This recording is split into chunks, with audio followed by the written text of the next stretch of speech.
Good evening, welcome to everyone. Welcome to this to the new session of our seasonal school, The Ethics of Climate Change, Reshaping Responsibilities for Present and Future Generation. Today we are going to broadcast and to spread our ideas, our rationale, our debates, also thanks to the Diretta YouTube scuola and in the forms of Diretta and other systems. Very happy to share with you the participants that are at home and with the all following this event for introducing a very important topic. The topic at large is, of course, about one of the most triggering and important challenges of our time, meaning the climate change and the ethical aspects, ethical angles, ethical perspectives, and strength and weakness devoted to. We are about to discuss this issue for the entire week.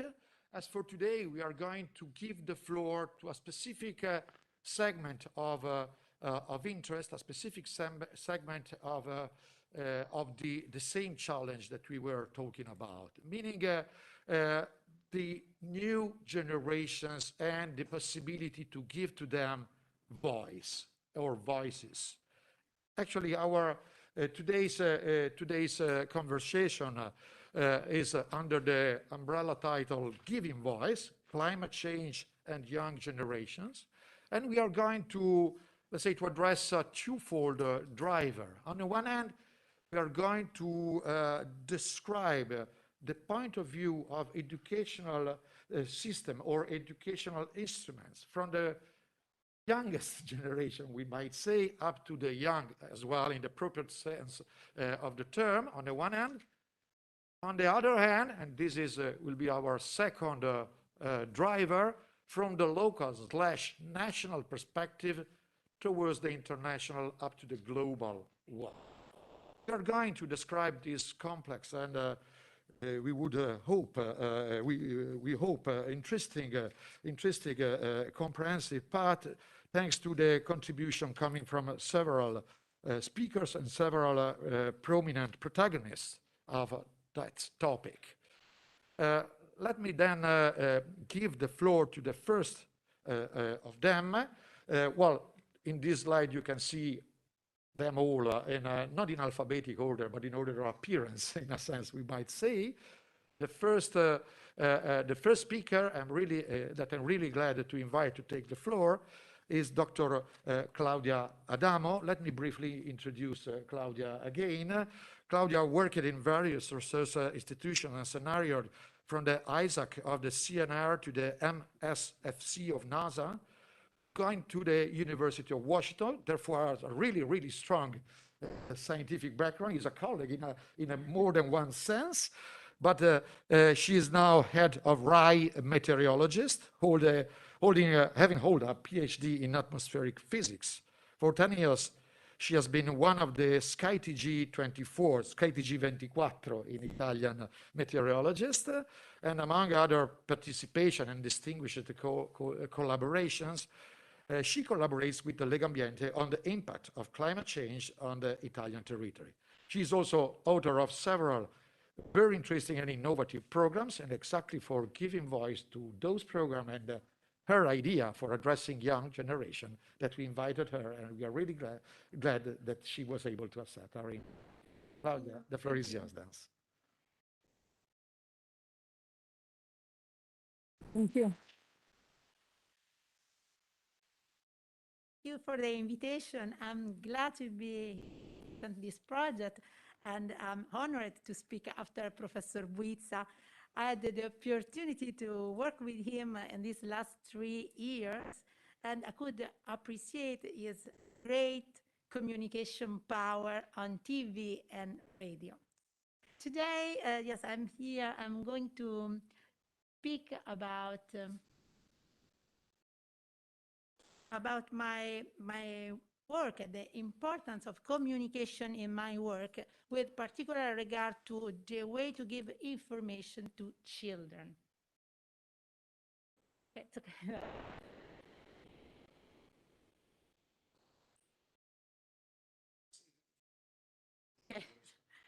Huh? Okay.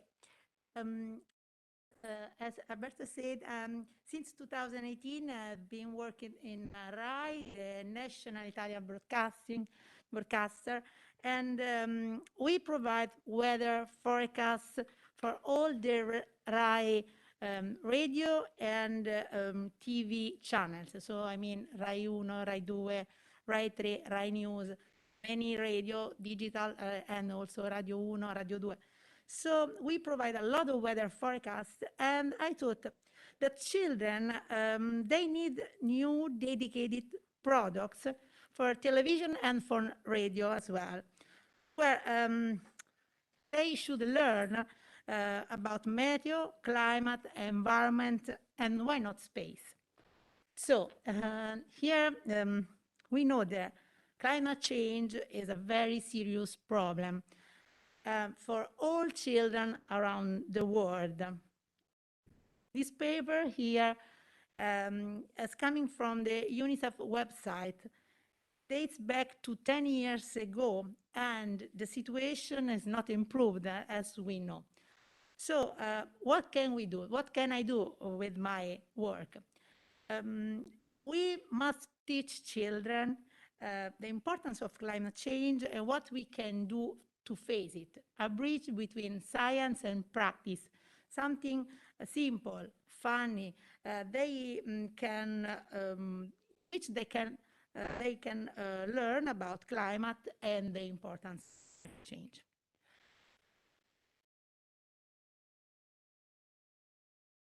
Okay.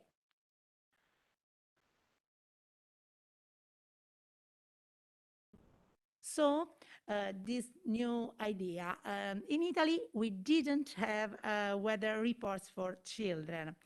And therefore, 2 years ago, I proposed a new format for television program, provides weather reports for children. The target age is about 7 to 12, 13 years old. with explicitly researched language map icons just for them. A new map for Italy that can be walked and where kids can easily recognize cities and area and mountains, rivers. The weather forecasts are based on scientific data and are compared with and are completed with the weather alerts if present.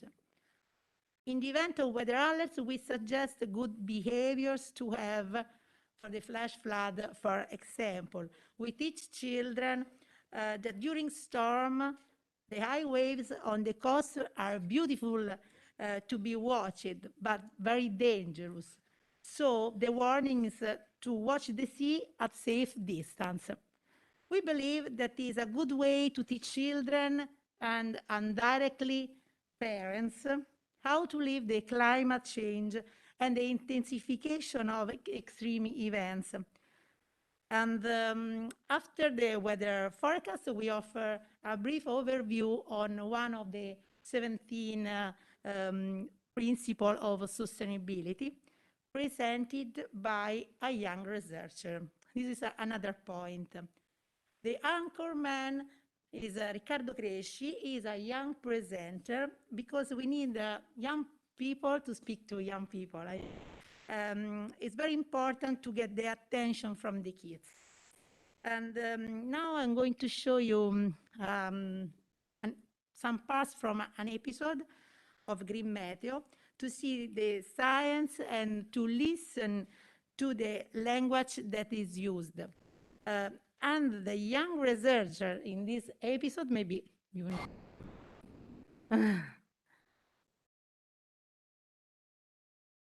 Yeah. Okay.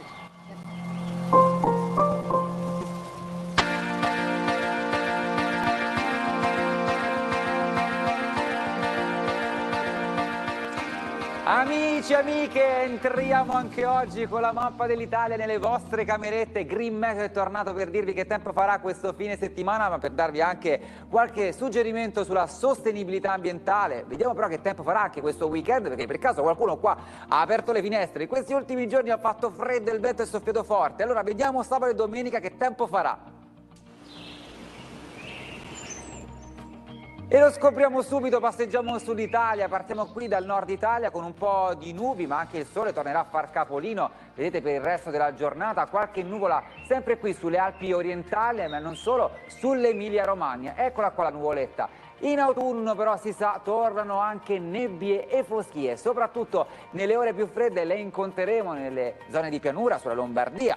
Domenica invece splenderà il sole, le nuvolette quindi faranno compagnia alle zone di montagna. Le vedete, ci sarà una grande differenza di temperatura tra la notte e le temperature del pomeriggio. Si chiama escursione termica. In molte città del Piemonte, non solo, della Lombardia e del Veneto potremo non superare i 5 gradi al primo mattino. Farà quasi caldo invece durante il giorno. Nelle stesse zone raggiungeremo quasi i 20 gradi. Dovremo vestirci così a strati, cappotto al mattino e una maglietta al pomeriggio, e quindi il termometro com'è? Rosso, perché le temperature aumentano un pochino. Andiamo a salutare il nostro ospite di oggi. Nel nostro angolo green di Green Meteo dedicato all'ambiente e alla sostenibilità è tornato a trovarci Marco Martinelli, che ben conoscete, il nostro scienziato ricercatore dell'Università Sant'Anna di Pisa. Ci racconta l'obiettivo di sviluppo sostenibile numero 11, quanto è importante la sostenibilità nelle città e nelle comunità. Ascoltiamo Marco.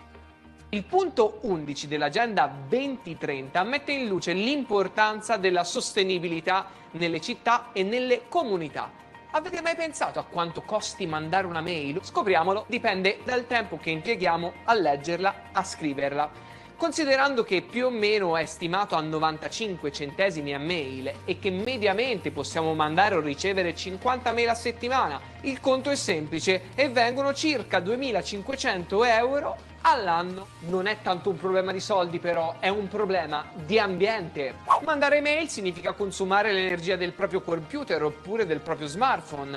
L'invio di una mail da 1 megabyte emette ben 19 grammi di CO2. Mandando 8 mail inquiniamo tanto quanto percorrere 1 chilometro in auto. Tutto questo per dirvi che anche la nostra vita digitale ha una conseguenza sull'ambiente. Teniamola sempre d'occhio. Ciao! La teniamo sempre d'occhio, siamo sempre super attenti, dobbiamo tutelare il nostro ambiente ed è fondamentale ridurre l'inquinamento, anche quello digitale. Ci vediamo presto, buon weekend a tutti! So this was an example, some parts from an episode in which I want to show you Marco Martinelli. This is a researcher here at the university, and also is a guest star of our Green Meteo with another researcher from Università di Roma 3. And also we had this part, we had the contribution from the meteorologist from Rai Meteo. And it's something simple for kids, and they like a lot. The other I want to show you.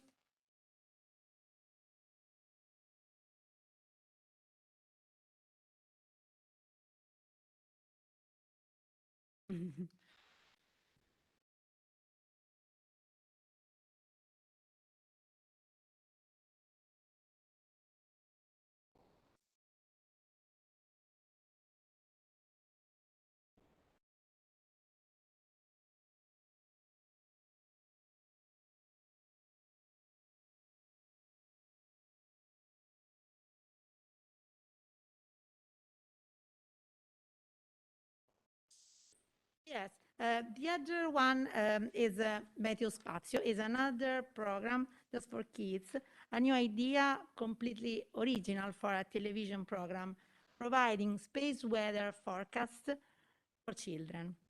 This is a fantastic way, I think, to stimulate children's imagination and for them to learn something about planets, about space, about our star, the sun.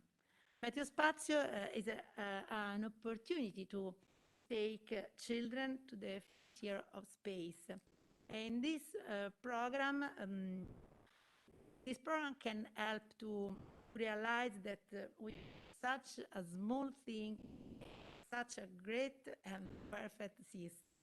And so one of the targets of the program is just to teach children to respect the wonder of nature.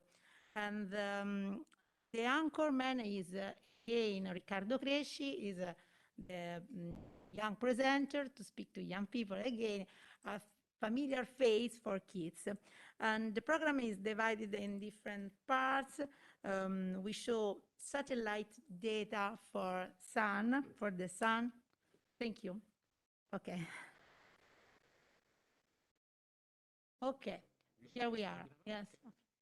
And I mean, we have different parts of the program. We start with the satellite images for solar activity. Then we do forecast for solar activity. And then we show space weather reports on the Earth and on other planets. Riccardo, on his journey, meets a young student, Linda Raimondo, who studies physics at university to realize her dream of becoming an astronaut. They talk about space phenomena, satellites, northern light, as in this episode that I show you.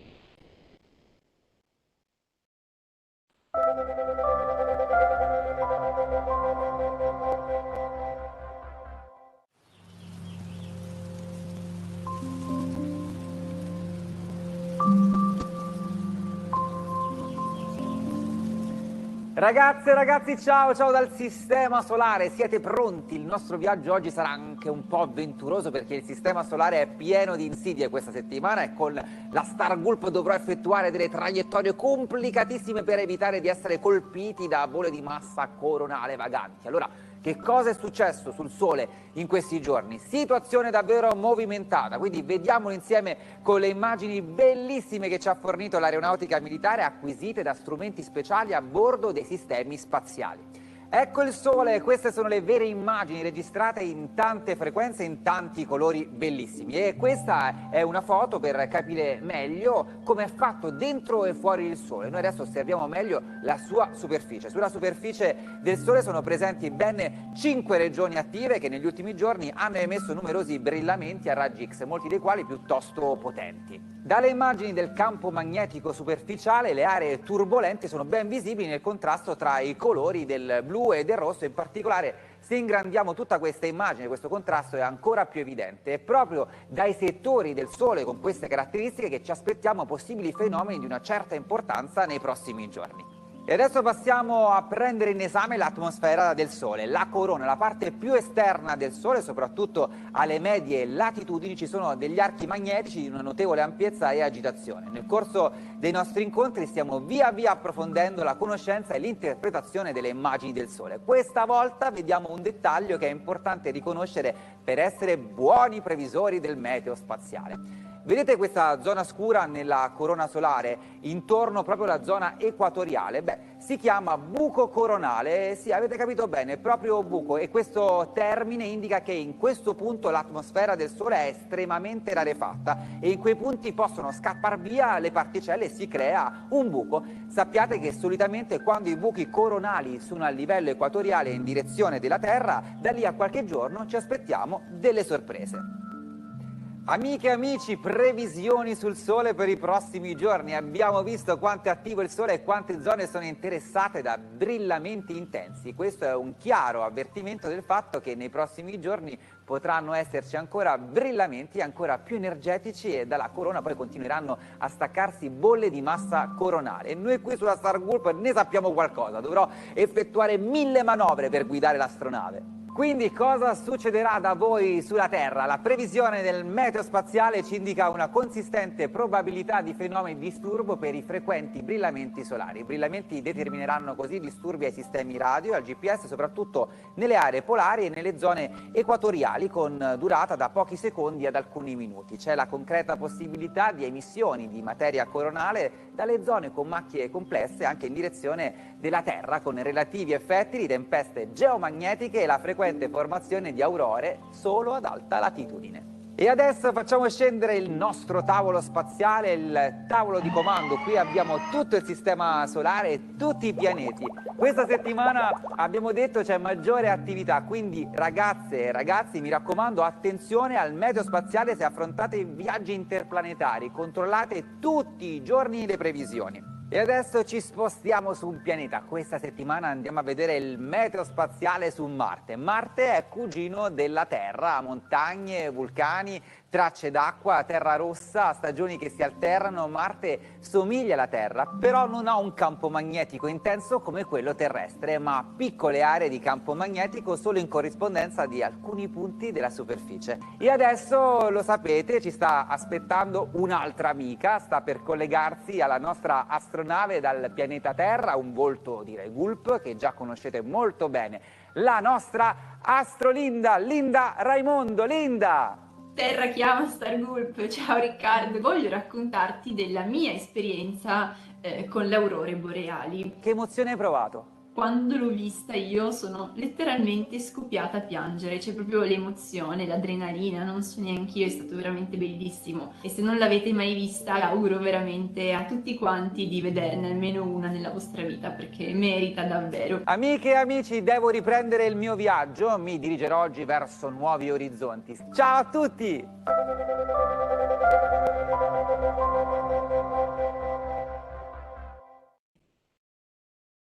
We part, but it's okay.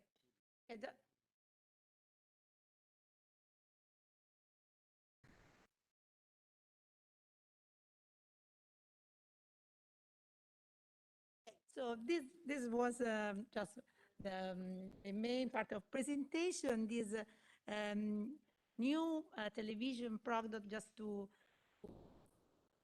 can take the younger generation closer the issues with the program that we think. Thank you.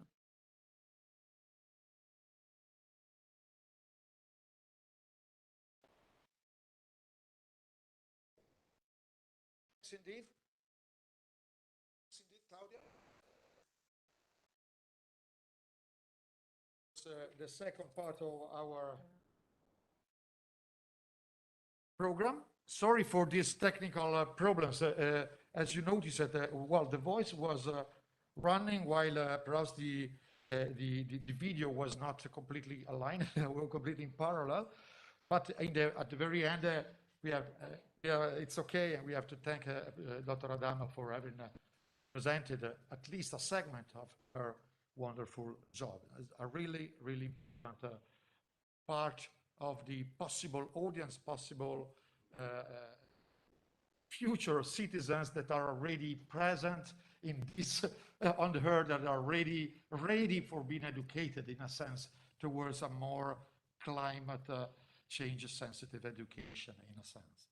Well, we can go further then, hosting a contribution of another speaker. Well, I would introduce this speaker by saying, okay, we decided to entitle our roundtable, our workshop, Giving Voice, Climate Change in Young Generation. Okay, giving voice means give a concrete protagonist of the national-/international debate of this topic, voice, so the possibility to express their own sense. And following this awareness that we asked Léa Weimann to us, I'm grateful to Léa for being with us. As you can see from the screen, Léa is really young, is not playing for true, but she's really a young activist. Let me just introduce Léa by saying that Léa is LLM Global Environment and Climate Change Law candidate. So she is still studying and educating herself during these years, but by staying immediately on the focus and on the same topic that we are going to speak about. And Léa is a climate activist who started her environmental journey where she was just 13 years old. In 2021, she graduated with a Master of Art with Honors in International Relations and Sustainable Development. So thanks, Léa. The floor is yours. Yes, thank you so much for having me. Good afternoon, everyone. I hope you can hear me well and everything. Perfect, thank you. Yeah, like you said, I'm currently doing studying for an LM at the University of Edinburgh. But yeah, I've been a climate activist for a long time, so thank you very much for the introduction. And really excited to talk to you all today and start a little bit about telling you about my own story as an activist, but then also answer full question, which I was posed to discuss today. I'm quickly gonna tell them to you so you can kind of think about them as I speak through, and I'll try and address all of them a little bit, but obviously I think afterwards in the discussion we can dive deeper into any specific one that you as a group want to discuss more in detail as well. The questions are: what is the role of young people in the preservation of the planet? How much power do young people or young generations actually have in the mitigation of climate change? Is their activism truly relevant? And to what extent are current achievements in environmental sustainability due to young environmental activism? Okay, so let's start a little bit about my journey. In the lovely introduction, as already said, when I started environmental campaigning, I was around 13 years old. Now I'm 23, so that's 10 years of activism. And in a time of life where there's a lot of change and identity formation, so activism and being an activist has very much become who I am, which on the one hand is amazing, and I learned so much through that and through this, I guess, shaping my last the last 10 years of my life, really. But it's also difficult. It has been difficult. Activism is not something that necessarily comes naturally. It is stepping outside of the comfort zone, and it's about speaking out and doing things that can be quite uncomfortable. So yeah, it's a bit hard to pinpoint a specific moment that I would define as the moment when I became an activist. And even though it's something that's celebrated and looked up to a lot nowadays, I don't think it's really something you wake up to and think, oh, okay, I'll become an activist and campaign against the government or against the corporation.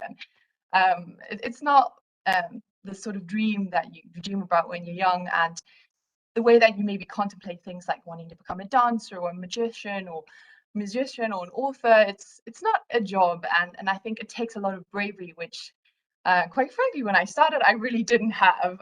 I think sometimes now you can look up and say, okay, I do all these things, and that seems like I have a lot of confidence, but it's something I build up to, and I think I also still work with, because it is a step outside of the comfort zone. It is about going forward and speaking, truth to power, and fighting for climate justice.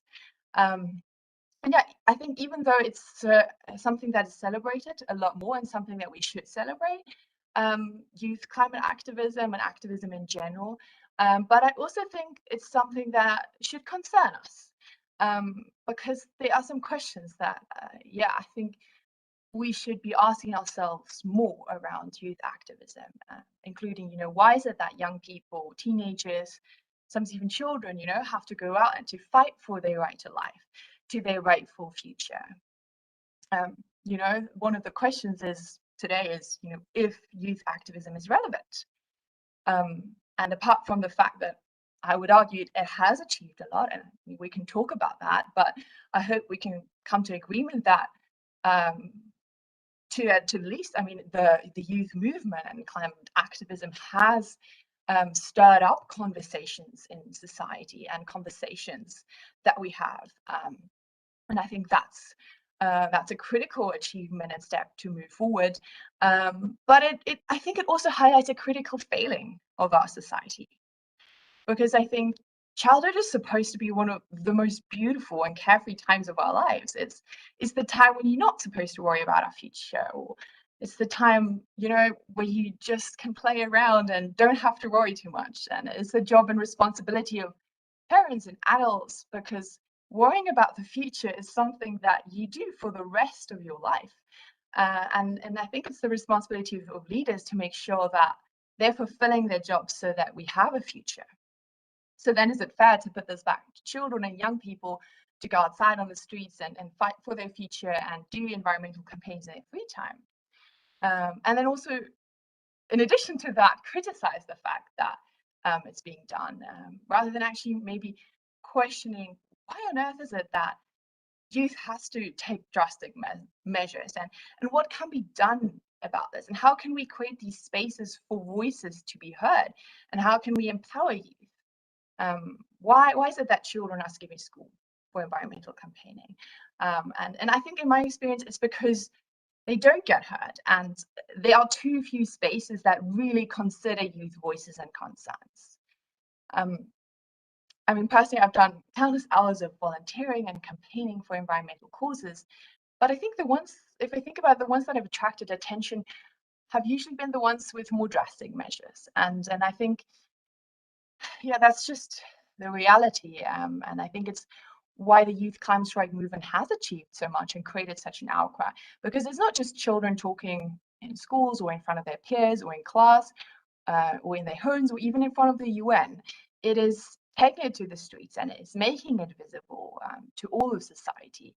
And it's also highlighted the voicelessness of many who are under 18 and who cannot participate in democratic measures such as voting.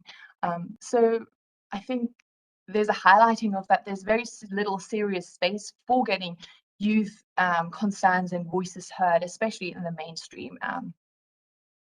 And I think another point that I should mention is that the international recognition and attention given to youth climate activists in the last 3 years has definitely increased, but it's also been very Western-centric.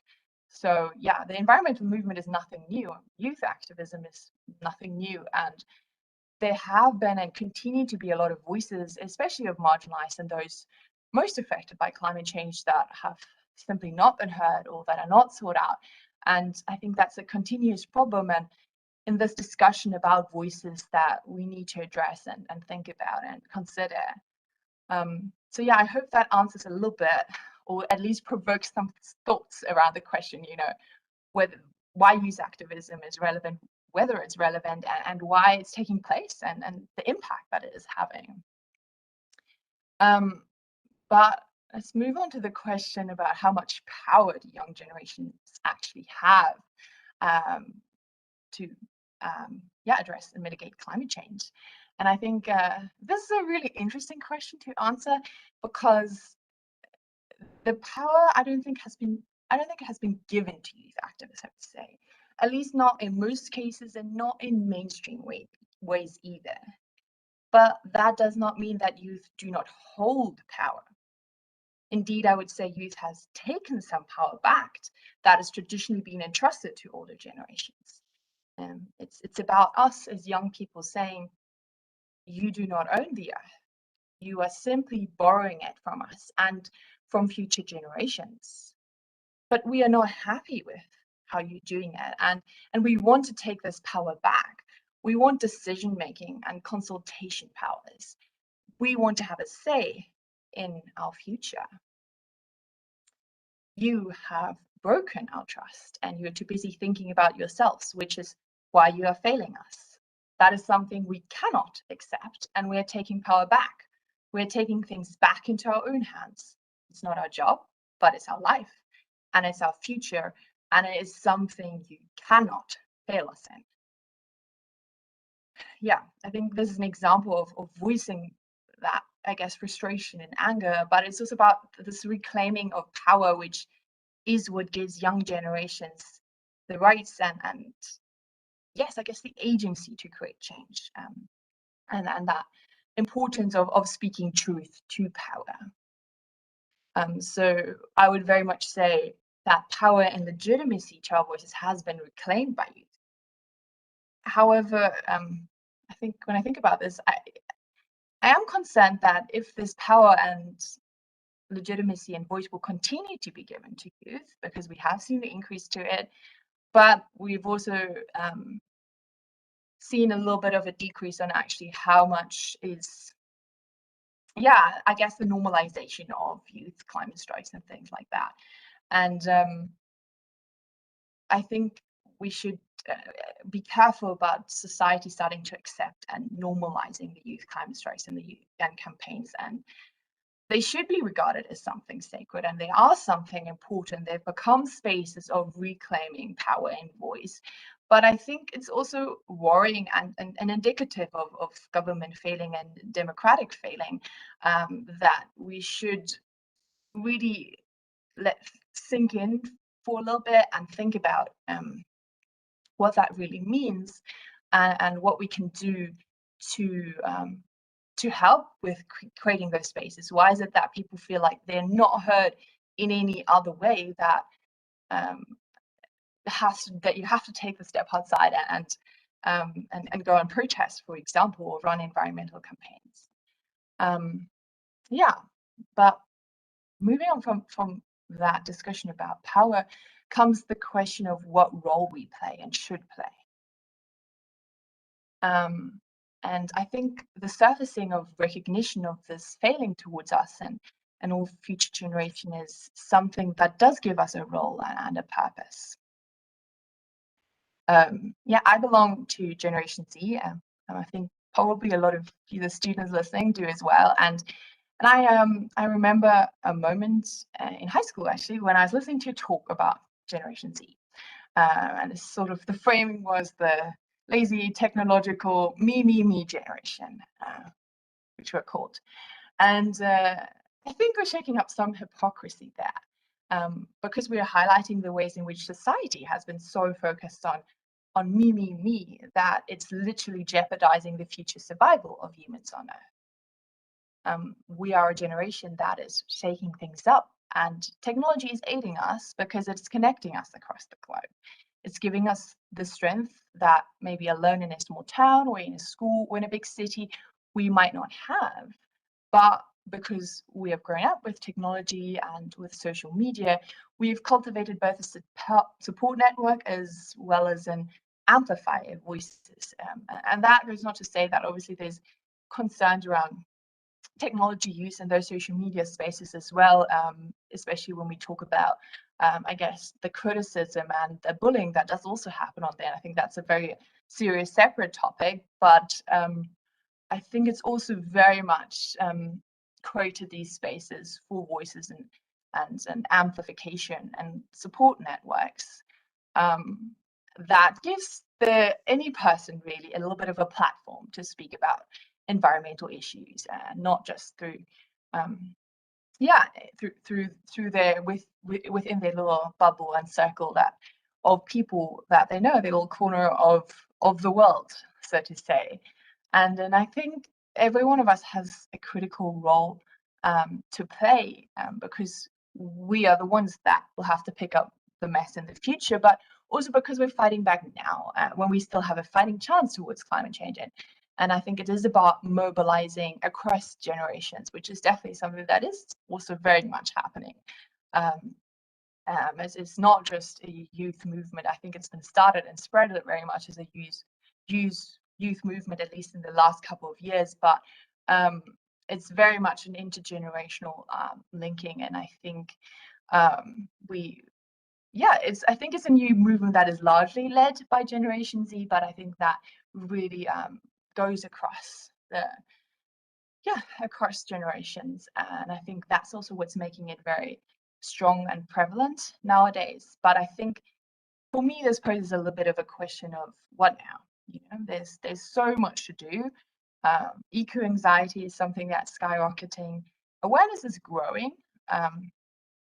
but this pain, and it's also being numbed by hopelessness, and I think through inaction and feeling like this is a lost cause because there's so much to do and because not enough is being done. And I think climate change can sometimes become a very overwhelming topic, which is why it's so difficult to find how best to talk about it and how best to mainstream talking about it and really creating positive change, like still taking all of the seriousness of it and really raising awareness of the climate emergency that we find ourselves in, but then also balancing that with creating hope. And I think maybe the most important thing to do there is that empowerment and that action. Because I think it's inaction that makes it feel like, oh, there's way too much and it's too little time and too little support on. And I think community building is also really important there. So we need to give voice to youth, and we especially need to give voice to those most impacted by climate change and those marginalized. And I think we don't necessarily just need more scientific coverage on climate change.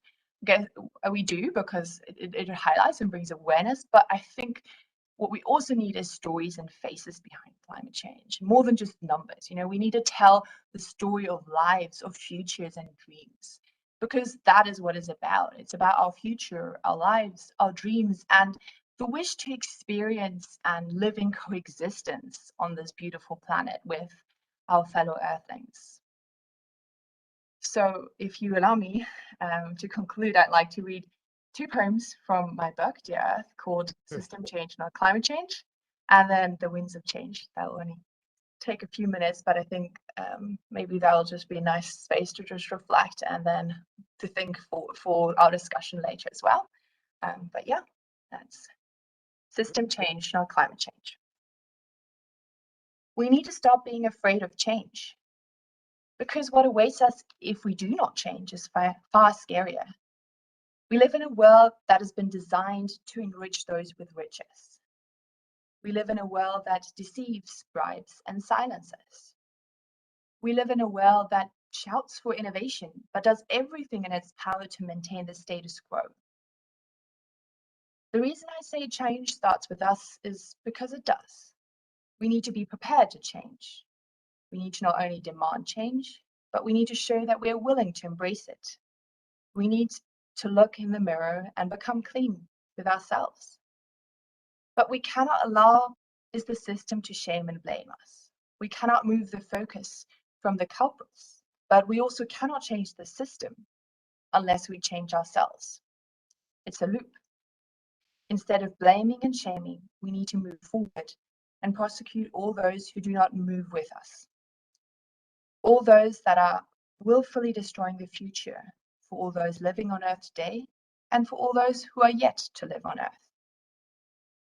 What are they doing? What they are doing to this beautiful world is criminal. And we are the whistleblowers.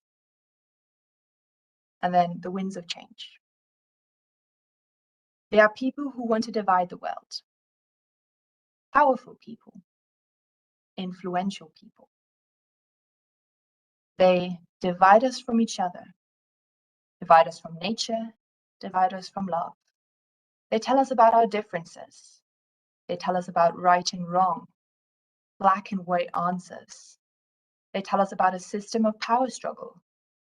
They argue that the nature of humans always results in conflict and war. They argue that we are selfish, power-seeking beings. They tell us that there's nothing global that connects us. They tell us to see the world in all its darkness and pain. They tell us the future is damned. They tell us to give up. They tell us our dreams are irrational, hopeless, and useless. You see, there's comfort to be found in the status quo, in the dull reality of routine, in the darkness of daily life, in the way things have always been. But they are telling a lie, a very powerful lie, so powerful that it can cause all the predicted destruction if we give into it. But let me remind you that those who are crazy enough to believe they can change the world are those who do. We have to dance in the winds of change. Thank you.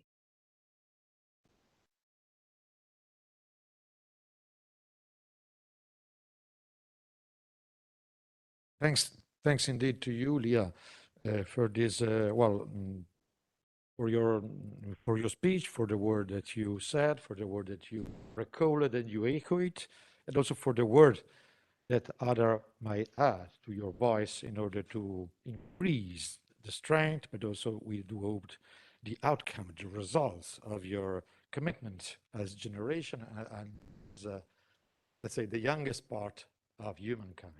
But let's go further then. In the middle, I kindly asked Daniele Guadagnolo if he can reach me here.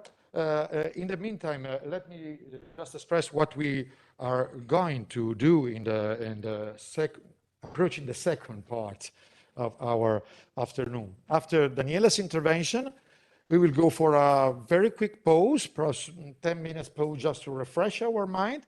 Then we're gonna speak with our participants, with this first block of speakers, asking them perhaps opening up a sort of a Q&A questions frame. After that, we will enter into the second avenue, we'd say the second part, that one devoted to institutions. And we are really glad to have here two representatives of one of the most, let's say, committed institution, national committed institution, meaning the Ministero della Transizione Ecologica, Ministry for Ecological Italian Ministry for Ecological Transition, and acknowledged member of the World Bank. This is just to give you a comprehensive picture about what is going to happen in the next minutes. But in the meantime, I will just ask our guest to take the floor. Let me just briefly introduce Daniele. Daniele is entering in a further, let's say, segment of a young generation speaking or giving or having voice, meaning that Daniele Guadagnolo, Dr. Daniele Guadagnolo is marketing specialist in private sector companies and international organizations. He graduated in economics at the University of Milano Bicocca, and he is co-founder and active member of several non-profit organizations and networks in Italy and abroad.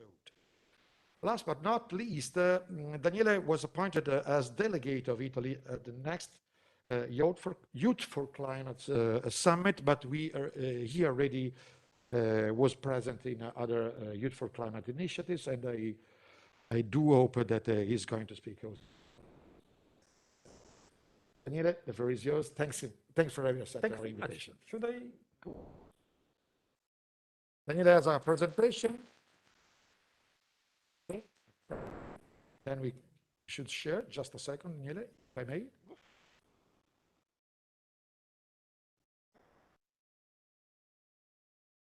Okay. Just a double check, Léa and Roberta and others, can you see on the screen? Okay, the floor is yours then. Can you stay here? Sure. Okay, cool. Perfect. So, okay. Everything works. Perfect. Thanks so much, everyone, for being here, and also as for the invitation. My name is Daniele, and today I'm going to talk about the role of young people, mainly activists, in different levels. We are going to talk about their role on a local level, on a more international level, but mainly we are going to talk about also the motivations behind the role of young people and young activists. This is why I decided to name my brief speech as When Passion Meets Purpose. By the way, how young people are going to change the But before starting, I would like to just briefly introduce myself just a bit more. I'm, of course, a marketing specialist. I've already said that I've also been the delegate of Italy at the last Youth for Climate event, but I'm going to talk about that a bit more in details later. And also, I had the honor and the pleasure to be at COP26. This one has been my third COP, but also I'm going to talk about this kind of international events a bit later, but mainly I'm also the co-founder of a small NGO called Change for Planet, where our goal is to promote sustainable development through mainly educational projects. Here I've also listed the three of my fun facts, which are more facts than fun, but still. The first one is about concrete actions. I truly believe in the power of concrete action because, as also Léa said, life begins at the end of your comfort zone. And I truly believe that in order to do it, in order to fully develop yourself, you have to do concrete actions. I'm also unlike Claudia because I'm from a very small town called Arona, which is on Lake Maggiore. And also my passion for sustainability and environment came from also there because I've been able to grow in a very sustainable place, and also I've been also very passionate about preserving the kind of environment. The third one is one of my favorite phrases ever, which is leave no one behind. Leave no one behind is one of the pillars of the United Nations, and this phrase has been very fun to me since the first time that I had the chance to have a brief of experience as a volunteer at the United Nations headquarters in Geneva, and that phrase was in a very huge poster, and that one was one of the first things that I saw just at the beginning of my experience. And since then, I try to strive with this phrase, and also I try to everything I can in order to accomplish that one. But now, let's go to the practical part of this presentation, which is today's agenda. So at the end of this intervention, I would like to try to answer to a couple of specific questions. The first one is youth activism truly relevant? And the second one is, to what extent are current achievements in sustainability due to youth activism? Which translated, the couple of questions would be said as why young people do activism, and also which are the concrete outcomes that comes from the activism. This is why also one of my biggest concerns and also objective, because I mean, it is very important to do volunteering, to do opportunities, but in the end there is the need to find something which is more concrete, that it is fully able to change not only your local reality but also the world. Let's go on.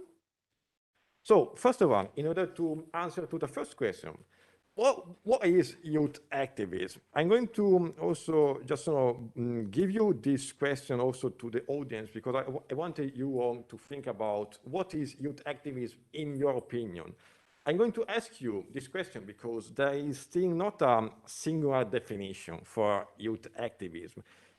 But in my opinion, I believe that youth activism is the summary of the activities that youth participate in with the goal of seeking social change by advocating for issues of relevance and concern. This is basically why I think that youth activism is truly important, and why people should pursue this, let me say, career, because I mean, in the end, it is still a career. Moving on, these are three of my key points that are going to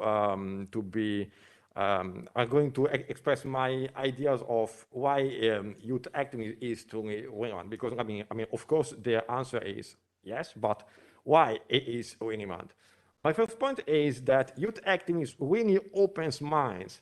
It allows young people and elders to broaden their view on the world. Here, I can also bring you a concrete example of that. Always when I was at the UN's in Geneva, I've been able to take part in this incredible event, which was called the Untitled Youth event.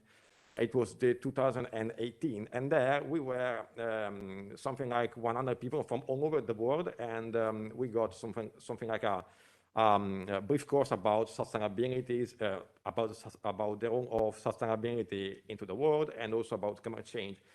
And being able to be in the very same room with other 100 people, each one from a different country in the world, and stay there for 7 days in order to do networking, just chatting, and etc., really opened my mind.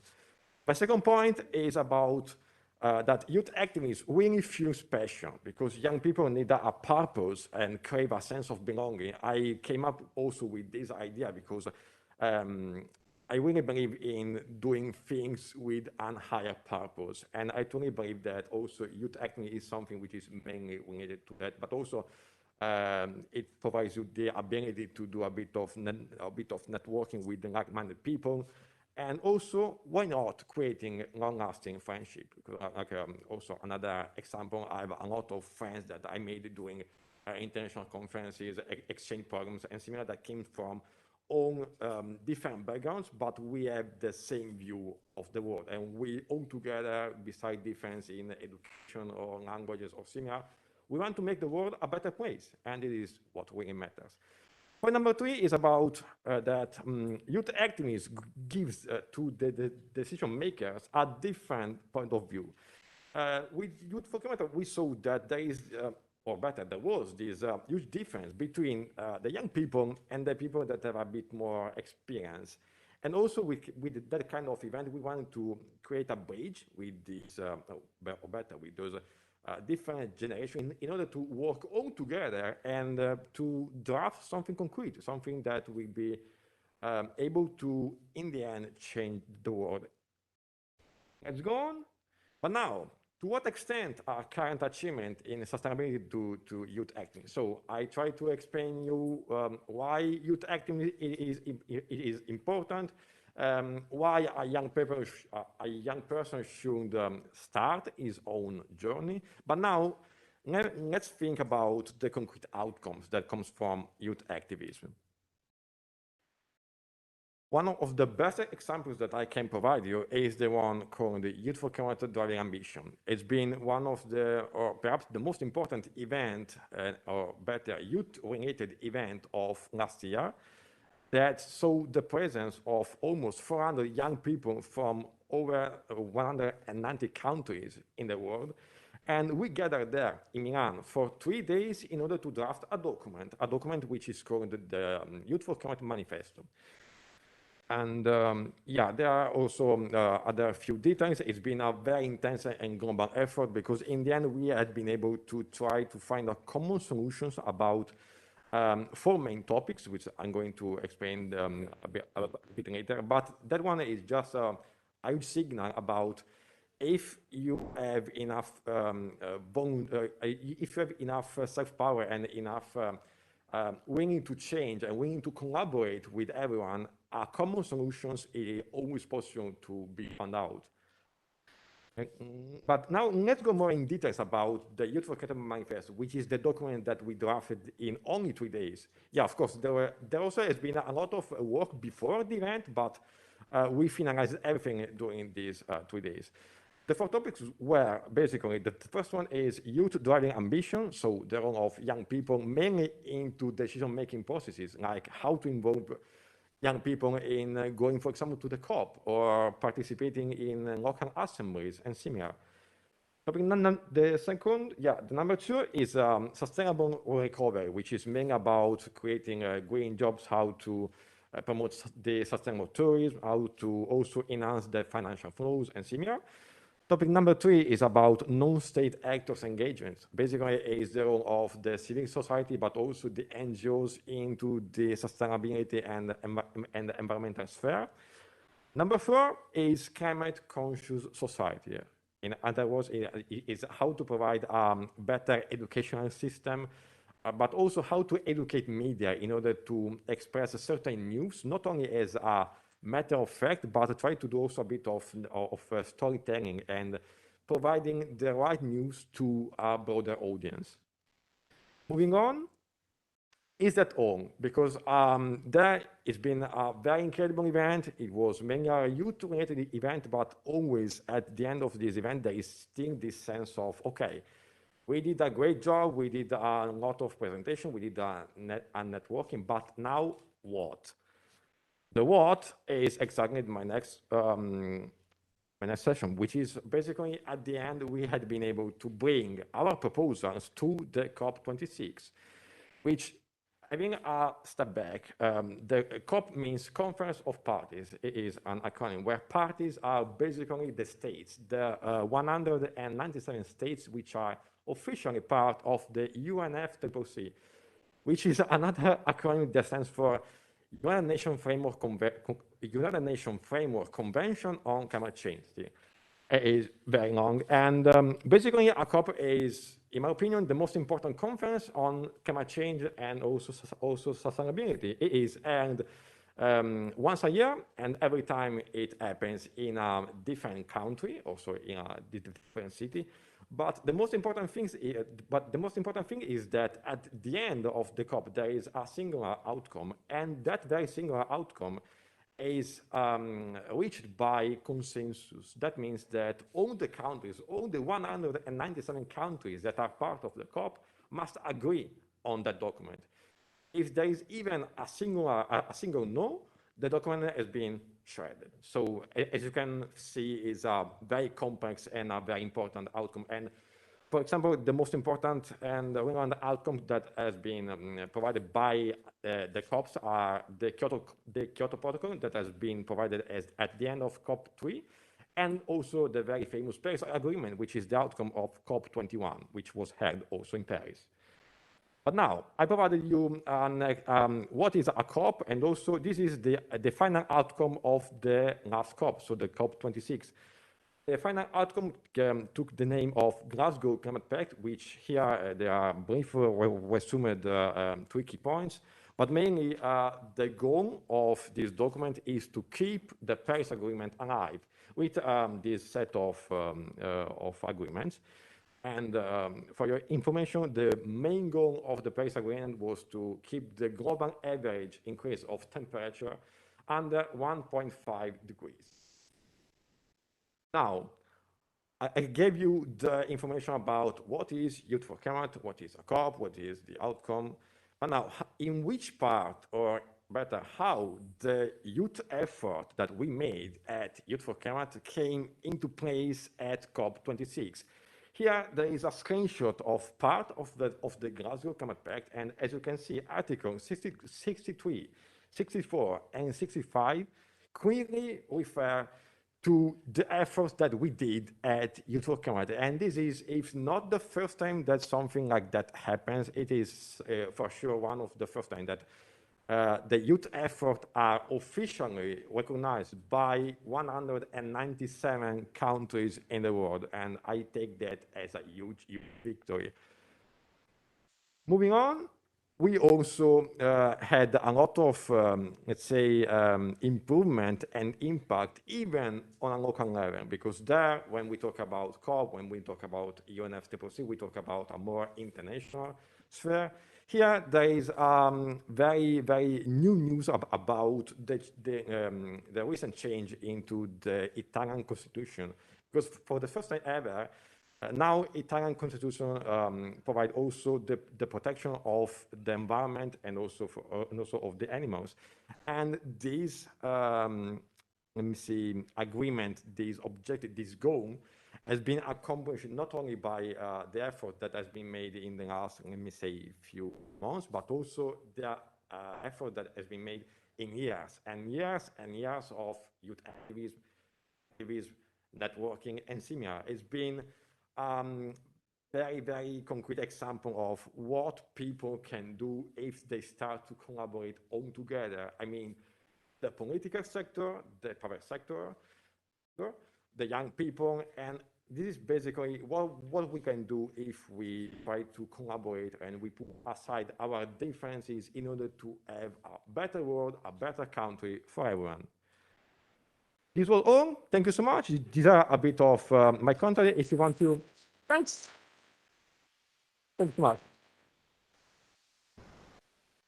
So thanks indeed, Daniele. Another piece of a very complex framework that we have to that we gathered into the discussion. We are going to discuss also this contribution, going beyond a sort of rhetoric about the years, in order to go into a sort of pragmatic of the contributions, in plural form, that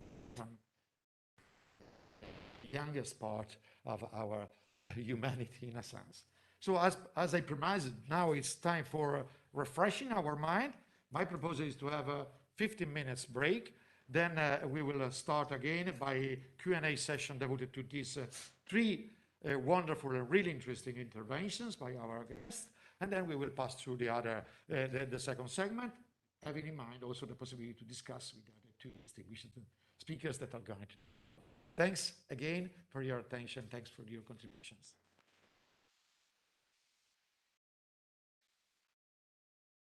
See you in a while then. 4:25 we will be back also online with the Diretta YouTube. Thanks again.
Quick question.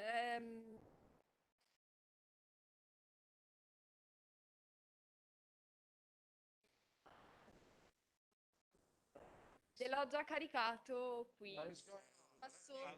Se vuoi prova a metterlo anche in presentazione, però non vorrei creare... No, dove Guarda, lo te troviamo? metto qua in Ok, Edinburgh, quindi io qua. vado in Edge e faccio Vai play, qua. giusto? Perché condividerà, cioè controlla che ci sia ancora la condivisione. Se vuoi te lo provo a caricare qui, non dovrebbe... Mentre questi io ci clicco semplicemente la sopra. presentazione...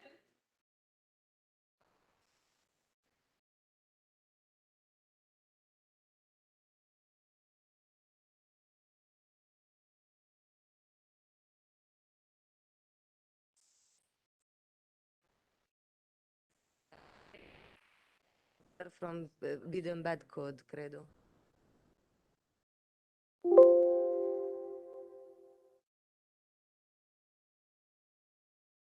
Ma no, ma lascialo lì, se no. E poi esci dalle senso slide. Edge? No, il problema era se condivideva lo schermo, ma penso che Perché dice stai condividendo Microsoft PowerPoint e non lo schermo. E se condivido, se clicco No, lì? non tocco e non vorrei. Ah, ok. Però scusa, no.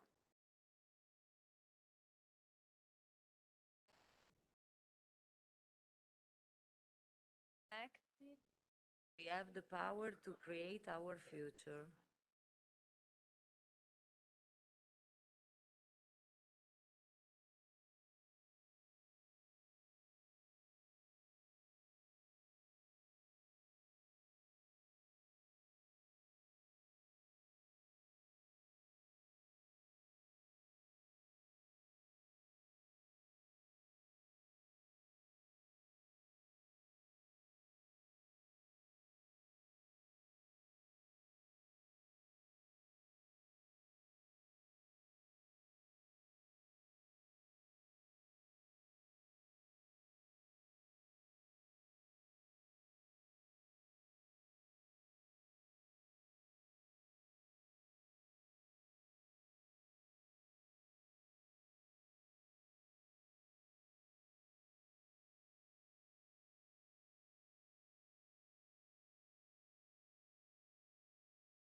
We must act. All of us.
Okay, welcome back to our event. An event which is a part of the seasonal school, the second edition of the seasonal school, The Ethics of Climate Change, Reshaping Responsibilities for Present and Future Generation. We are here after a first block of three speakers within the roundtable Giving Voice, Climate Change and Young Generations.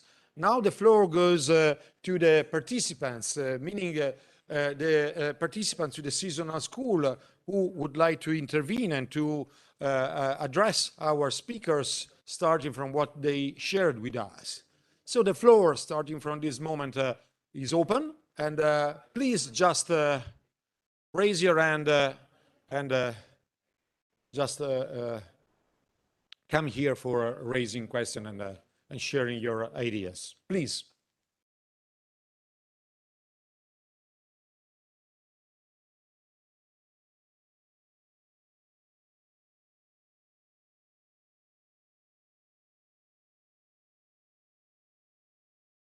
Okay. Saba, do you want to start?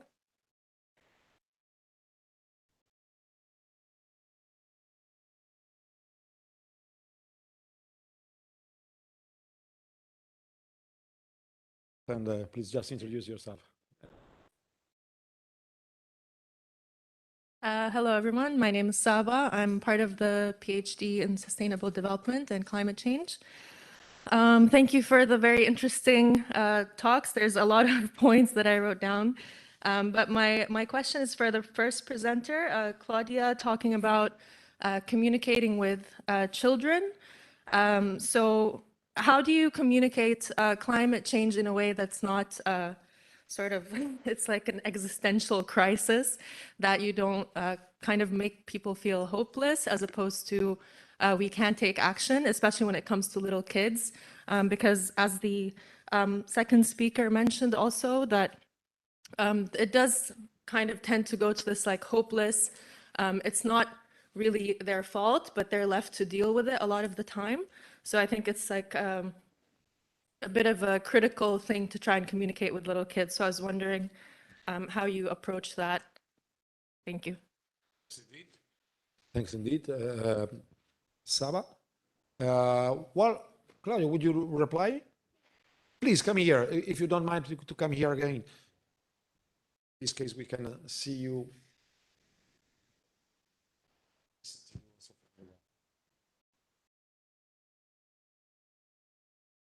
Thank you for your question.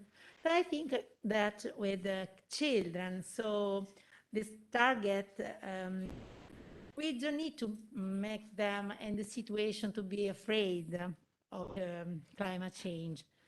Just we need to make them the situation to know that the climate is important, and they have to take care of the nature and make them close to this issue. So teach them how to good behaviors and good practice to have in some situation like a flash flood or extreme events due to climate change, and that's it. Try to teach them what we can do and make them close to the nature and make them like falling in love with this fantastic system. Thanks, Claudia. Thanks indeed. Shall we go further, Austin? Other questions coming from the room, please? Christiana? Same for you. Introduce yourself. Good afternoon. It's Cristiana Livolzi from University of Palermo. I'm a law student. I would like to address this question to the second speaker. Sorry. So first of all, thank you for your admirable action and I really appreciated your inspiring speech. Actually, I wanted to ask you, what has been the hardest challenge or, obstacle you have faced during your journey as an activist? Thank you. Thank you so much for your question. Yeah, that's a really good question. I think sometimes the hardest part was especially at the beginning of my journey, when I really felt very passionate about this journey, but I was also just a shy girl, I think, to start off with. So I think in addition to feeling really passionate about something and sometimes really emotional when you look at all of these big problems in the world, and I think even like back then, I think it was a lot less normal to, I guess, speak about environmental activist things. So I think it was difficult at the beginning because it felt a little bit isolating, and also difficult to speak up to, but then also to feel like no one's really hearing your voice, and to feel like you were speaking about this topic that's really important, but is it really making a difference? Is anyone even listening? And I think that was something that was quite difficult to negate at the beginning of my journey in particular. And that, I guess, did change a lot once I started at university, especially because I think once you start studying, because I started studying sustainable development and international relations, started meeting a lot of people who were also very passionate about these types of topics, and then forming communities and campaign groups and things like that, and pushing it forward. So sort of looking for community, like-minded community, but also building groups together with people was really helpful in that sense. But I think it can still sometimes feel like, especially if it's an opinion or if you are in a climate that isn't just people that are like-minded, and which are probably the spaces where we need people talking about things like climate change, that can be really challenging to then voice those concerns and build those spaces where people feel comfortable and feel heard. And I think, yeah, that's something that is, I think, important to consider, but I think also a good lesson if some of you are maybe also in a season where you feel like, I don't know, a little bit isolated in where you want to move or what you want to speak about with regards to your passion or with regards to climate justice, to look for, I guess, communities of like-minded people or of campaigns and groups of people that you can, I guess, move together with. So yeah, that's a little bit about that, but thank you so much for your question. Okay, thanks. Thank you, Leah. Thanks also for your mic in answering. Someone other, please, two other. Sound as well? Okay.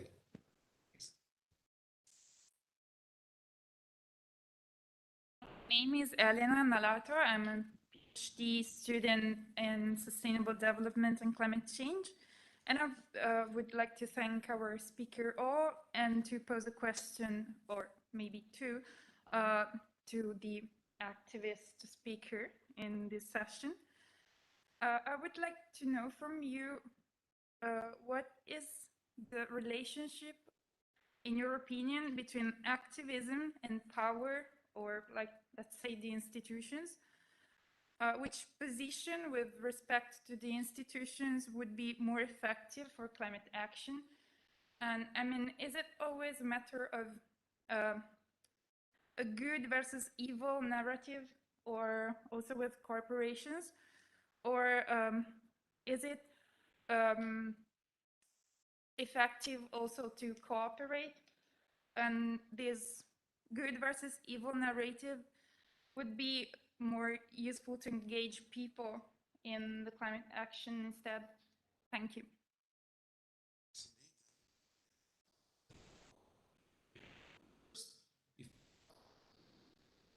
And can I clarify, was that question for me or for?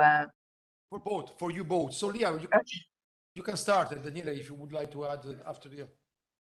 Okay, perfect. Thank you for the question. I think it's a really important one because especially, and then we respond to the second part where you talked about, I guess, that difficulty of like things being framed good or bad, like a way evil and bad, evil and good sort of thing. And I think that's important because I think that often comes up as a framing that is put forward by activists, sometimes also being put forward, I suppose, in the media around that.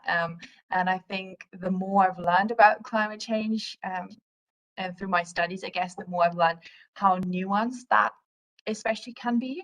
And I think it's something that I definitely also alluded to in the second poem that I read out, because there are definitely those perspectives that really put us on like either black, like just put it on one side, or right or wrong. And I think sometimes it's not that easy, especially if we look at companies that are now, let's say, becoming more environmentally aware and active and are taking action.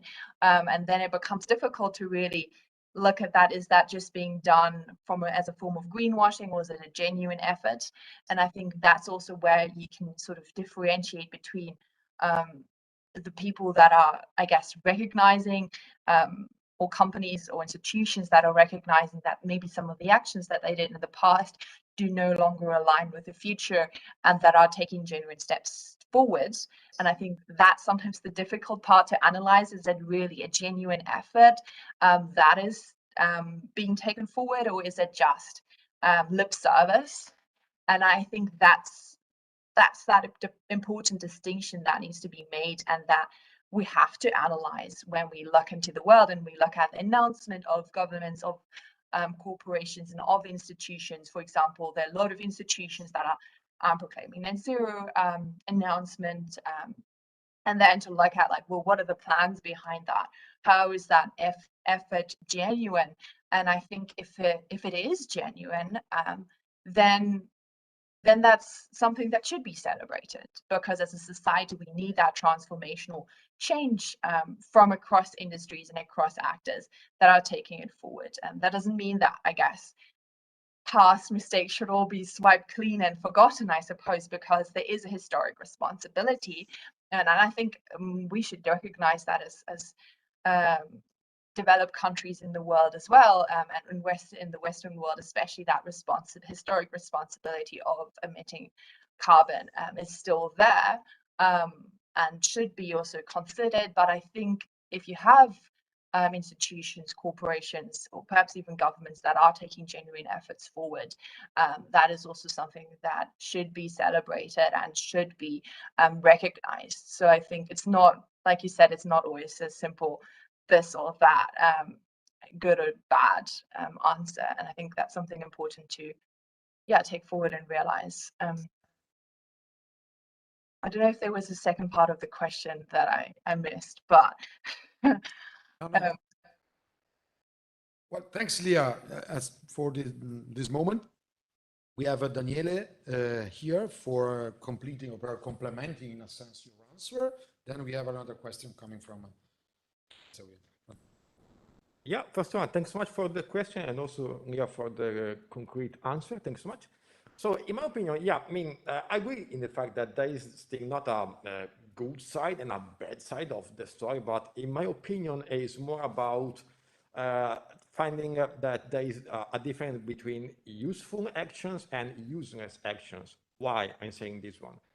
Useful actions are the actions that are basically made in order to have a more sustainable world for everyone, because we have to understand that we have only one planet Earth, and we are in this all together. So in order to try to find a common solution about this kind of issue, which could be climate change, but also it could be also extended to the other SDGs, we have to collaborate. And in order to collaborate, we have to create bridges between people that come from different backgrounds, but also different spheres, such as environmentalism, activism, and the political sphere.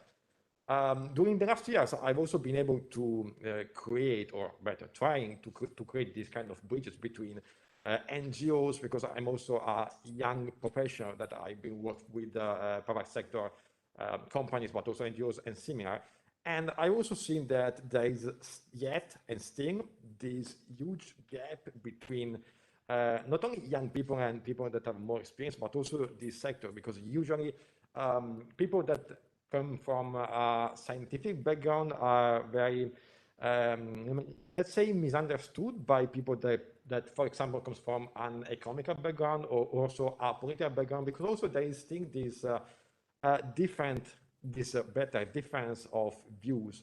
The key here is to try to find a common agreement and also keep the mind open on both sides. So on the political part, but also on the youth activist part, because, for example, at the last event, the one which is called the Youth Work Camp, there we try to create this kind of bridge, and this bridge really worked, because in the end, we as young people, as people from NGO background, or also more let me say local level, we stated that we wanted to collaborate, and only if there is an opening on both sides, we can have a more, let me say, concrete path toward the creation of a more sustainable world.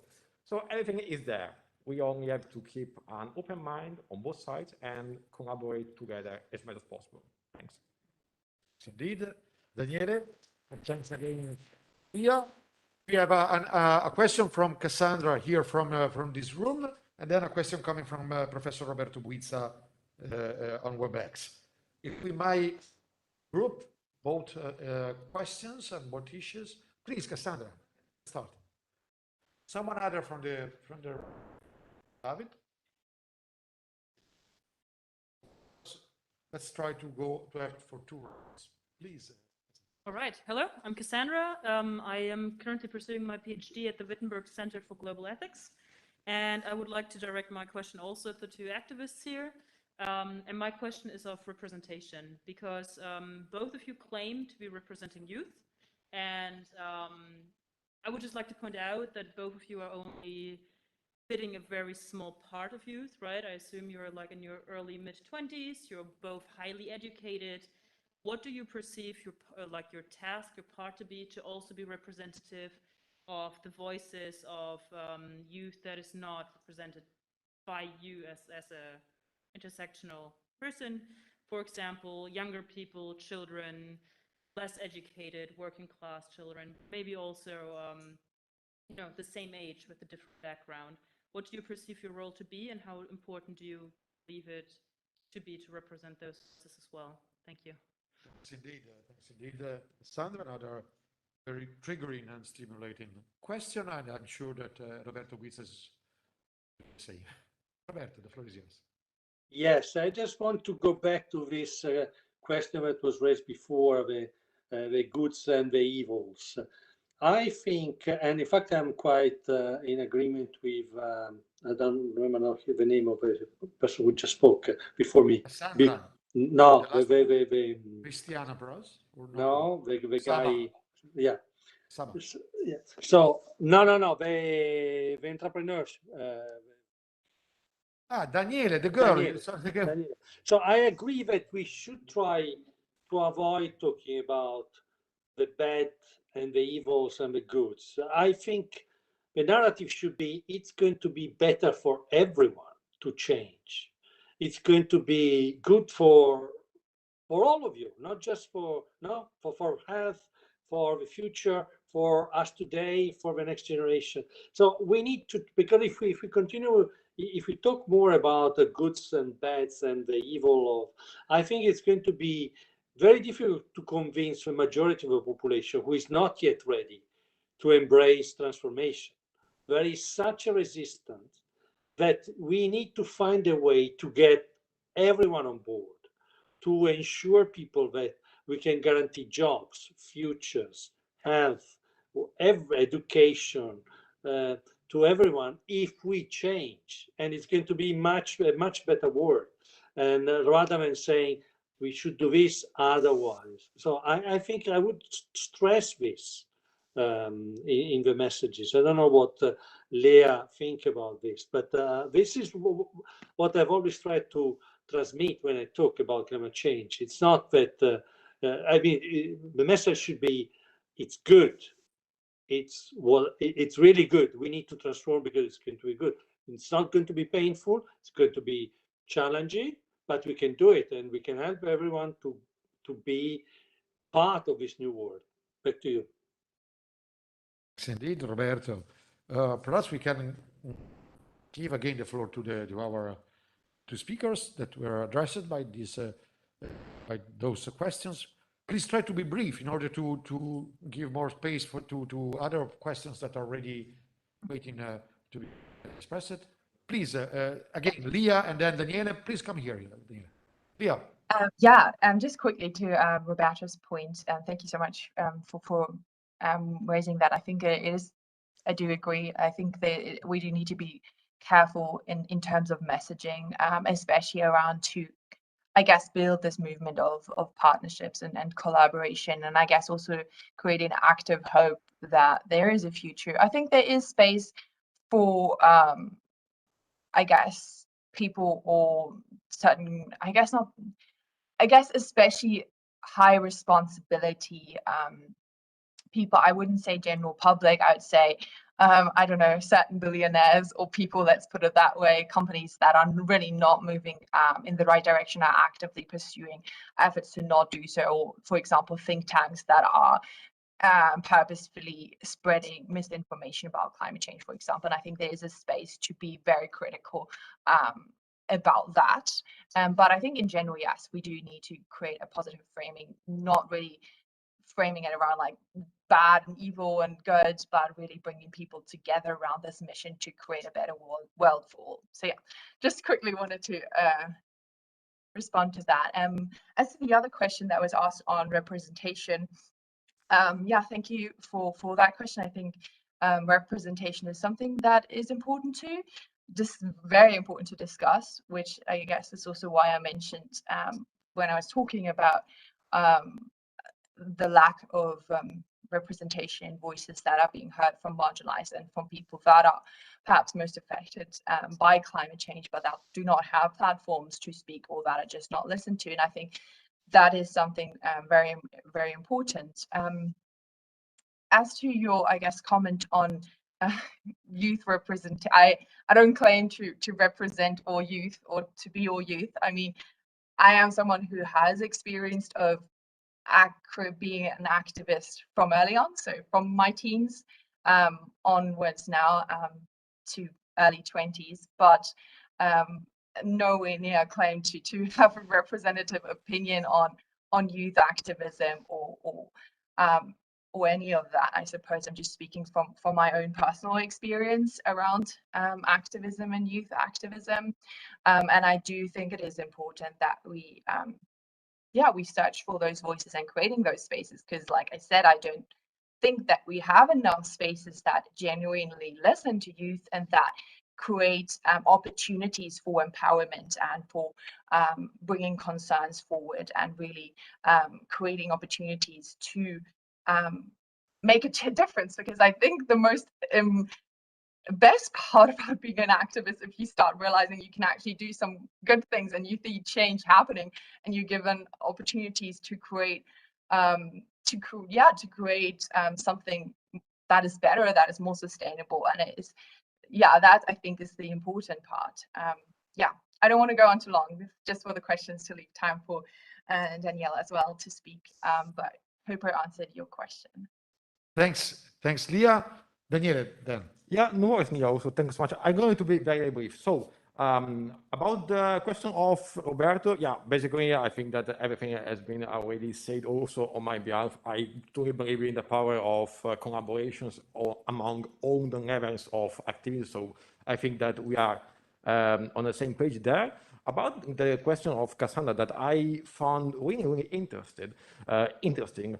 Yeah, I mean, I'm also on the same page of, I mean, I think that I will not be able to represent all the youth people in the world, because always there is on a more, let me say, a scientific part of view, there is still not a like single definition of youth. Like it is like still a concern which is about 18 to 30, 16 to 35, but it is a bit more detailed, this one. On the practical side, I mean, perhaps also my presentation has been a bit misleading. My intervention was based on data, so on statistics that basically has been retrieved by surveys and also what we have done at the youth work. So yeah, I mean, there was like no intention to try to represent everyone, but also my goal was not only to represent, but to mainly set a good example for people that, yeah, I mean, they have different issues, they have different backgrounds, but perhaps seeing so many young people that are trying to raise their voices, perhaps even a singular speech, a singular word, can ignite their inner spirit, and perhaps the day after, they will wake up with, I don't know, a more conscious way of living, and also in order to inspire as many people as possible. So yeah, this is basically why I'm here also today, because my main goal is, beside trying to have a more sustainable life for everyone and go to international treaties and yeah, similar, is basically is to try to inspire people, not only young people, but everyone who perhaps want to know more about sustainability and climate change, but never got the chance or the occasion to fully know more about that. And this is why basically I truly believe in all the actions that I do. I mean, we also try to do something like similar with my NGO, which is called Change for Planet. With that, we provide free educational projects to everyone. So there is no difference of background or similar, but the most important thing is that we try to inspire people. We are not here to represent, but only to inspire. Thanks. Thanks indeed, Daniele. Well, going to the conclusion, I saw Daniel, perhaps.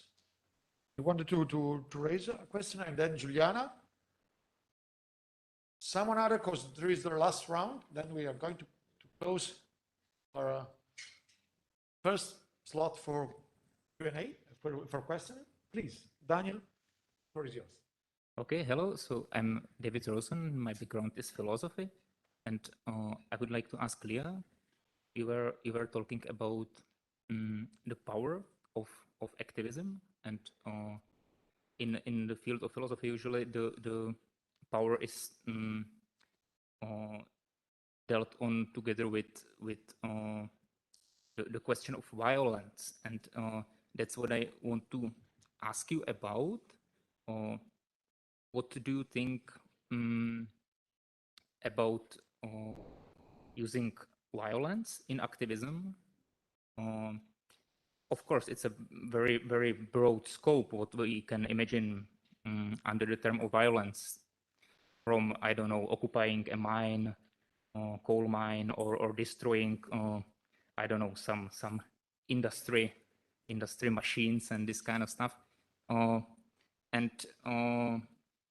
So basically, to put it other way around, if, according to your opinion, the activism should always stay kind of in the borders of current law system, or if it's, according to your opinion, sometimes appropriate to cross the borders of current law system. Yeah, that is my question. And what do you think? And maybe you can some examples and so on. Thank you. Thanks indeed, David. Now is the turn for Giuliana. Yes. So, Giuliana Rota. hello, I am a PhD student here in Sant'Anna, and I am a space law researcher and space sustainability researcher. So my question is concerning the fact that youth and climate change are today seen as something that is an unbreakable tie. So climate change is often labeled as something that has to be addressed by younger generations, because of course we will be tackling this problem in the future, we will be affected in the future, but doesn't this thing remove some of the responsibilities that older generations have? I mean, always addressing the youth and climate change, the youth and climate activism, remove a little bit the responsibility from people that actually created this condition and should be acting now. I mean, it's important our voice, but it's important also recognizing the responsibility of previous generations. What do you think? Thanks indeed, Giuliana. Just to complement, Daniel Rosen is a PhD student at the University of Graz, since he didn't introduce it himself. If I may, hoping on not abusing my role, if I quickly add a remark, just a very quick issue and question devoted to Claudia Adamo and then to the other speakers. To Claudia first, are you concretely thinking to broadcasters to create programs for really young scholar or in the educational segment, meaning specific programs that are, let's say, extended, that have a sort of extension in terms of didactic units or things like that? Because I do really think that this is one of the challenges that we are addressing as a country, as also within our Ministry of Education and the educational system as a whole. To our activists and the other two speakers then. Well, this morning and during this day, we spoke a lot about the future generation, the possibility to integrate voices and contributions coming from other point of view.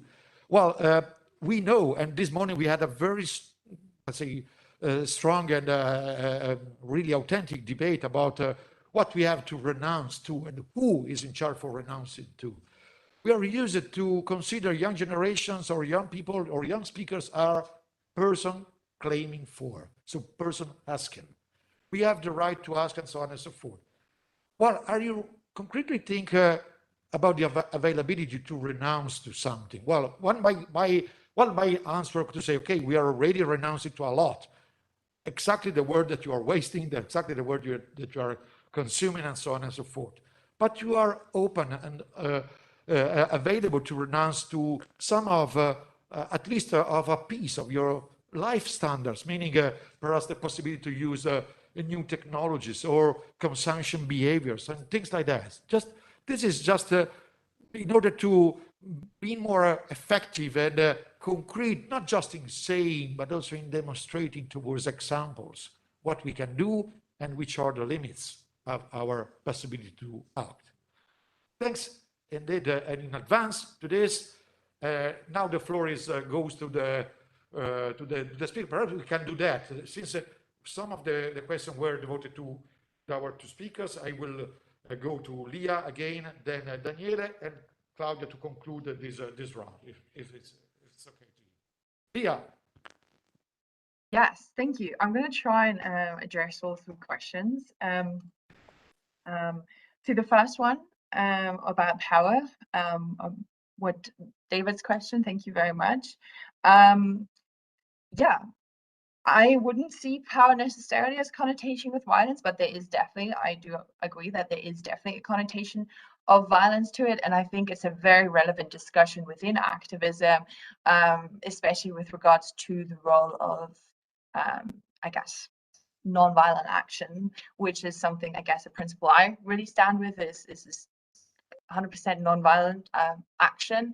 But I think there's still a lot that can be done with it. There's a lot of, like, we can see with past campaigns like Greenpeace and Extinction Rebellion have done a lot of non-violent direct action that is still, I suppose, very provocative. And obviously there are individual examples where this is maybe questionable.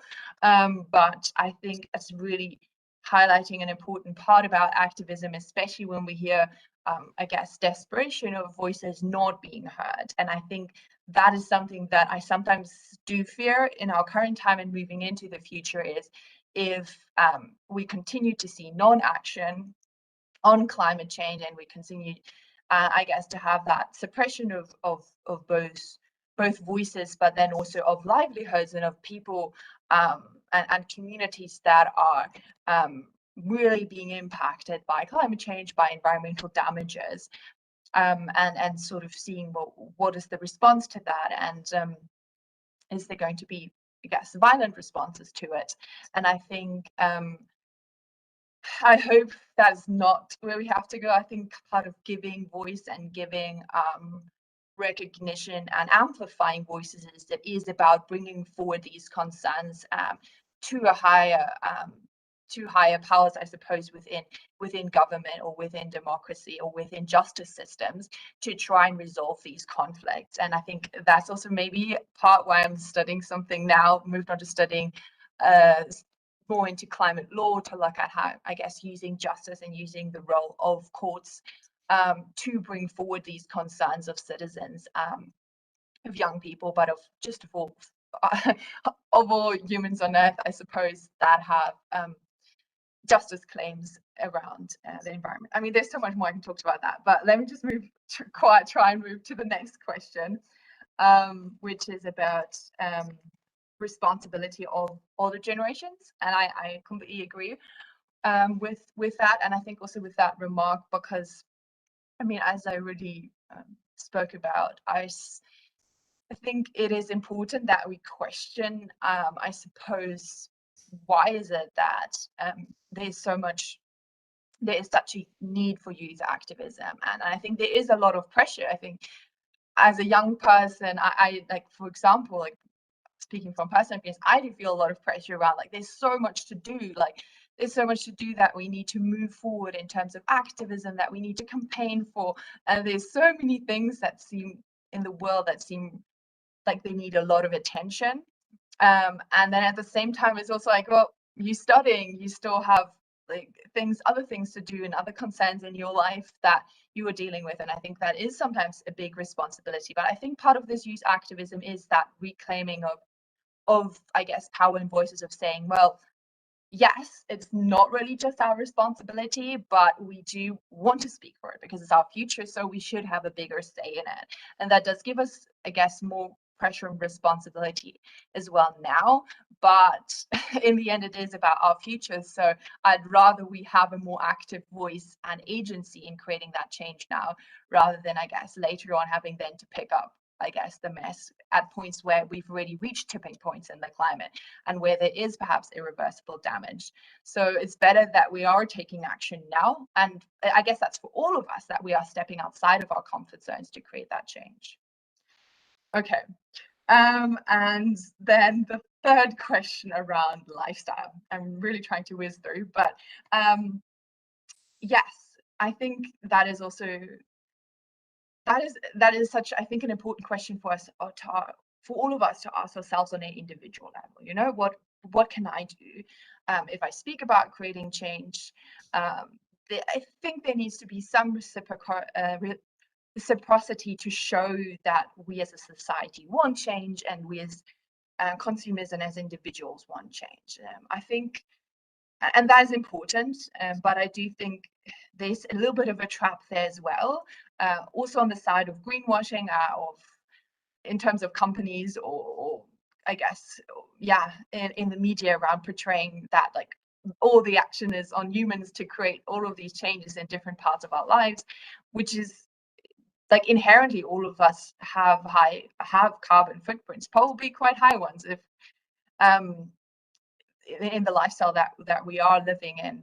Considering university students sitting here having this online conversation, I assume, but I think that also gives us, I guess, more responsibility in terms of like how we use our voice and how we use the knowledge that we are acquiring to do good things in the world and to speak up about this, and to try and create change. And I think there is a responsibility to sort of analyze in your own life, what can I do? And I think part of that is also empowering, because it doesn't feel like you constantly just struggling against something bigger, but you are creating change in your own life. And I think that can be quite empowering, because you're saying, okay, I'm making a conscious choice about how I travel, what I eat, what I buy, what I consume.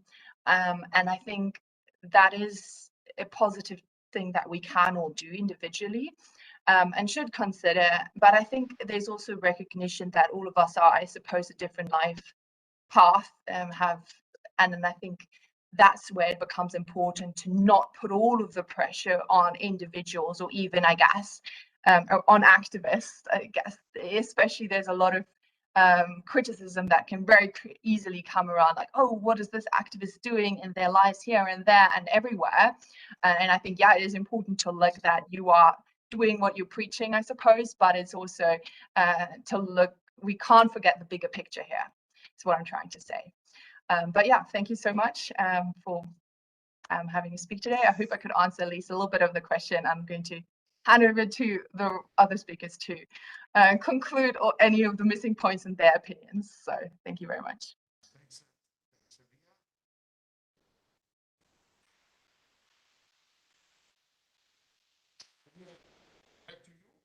Very briefly, because I think that I think a brilliant answer. So I'm going to talk about final two questions. So the first one is about the responsibility.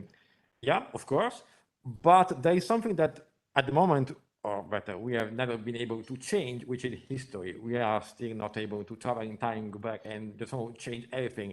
But there is still something that we can do in order to have a more sustainable life, which is working now very hard all together in order to have a more sustainable life for everyone. And this is why I think that, yeah, of course, there is a shared responsibility, because, I mean, in my mindset, it is useless to point to the blame on, for example, older generation, because, oh, of course, you did that, you could have done this, and etc. I think that the most important thing that we can do now is try to collaborate all together, address the issue, and put concrete solutions into action. I think that this can summarize everything. So yeah, there is this kind of more responsibility for on the past generation, but it is something that we cannot fight because it already happened.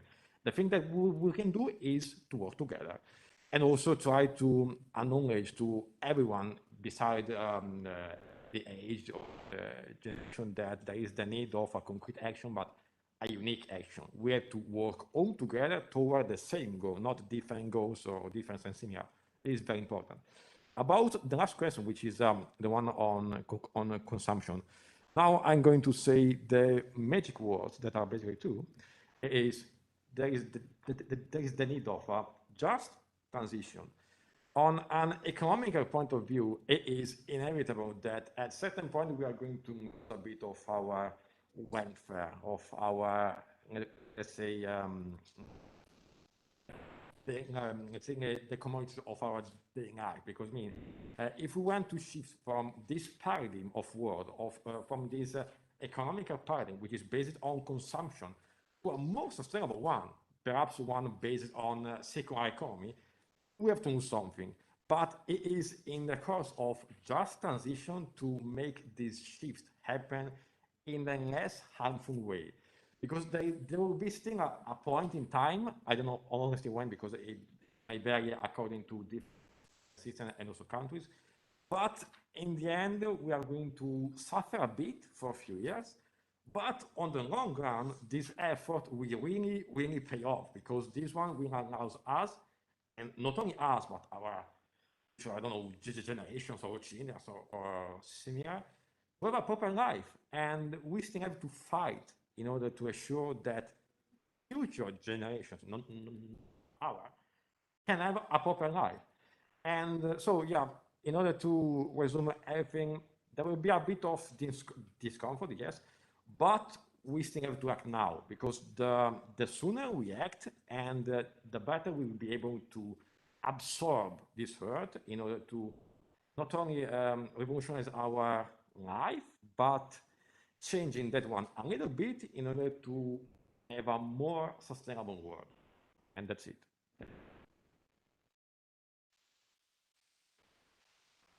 Now, Claudia, for her final remark or reaction to the.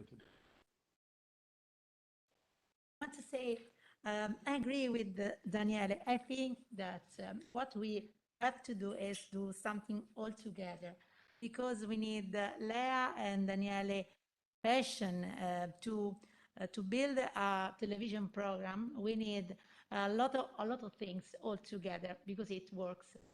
We need passion, we need wonder, we need something that really people like to watch. And so we need this, we need university and institute who does research all together for giving us in television, I mean, contents and professor and researcher, people who can speak to the audience. I mean, that's something that we have to do together.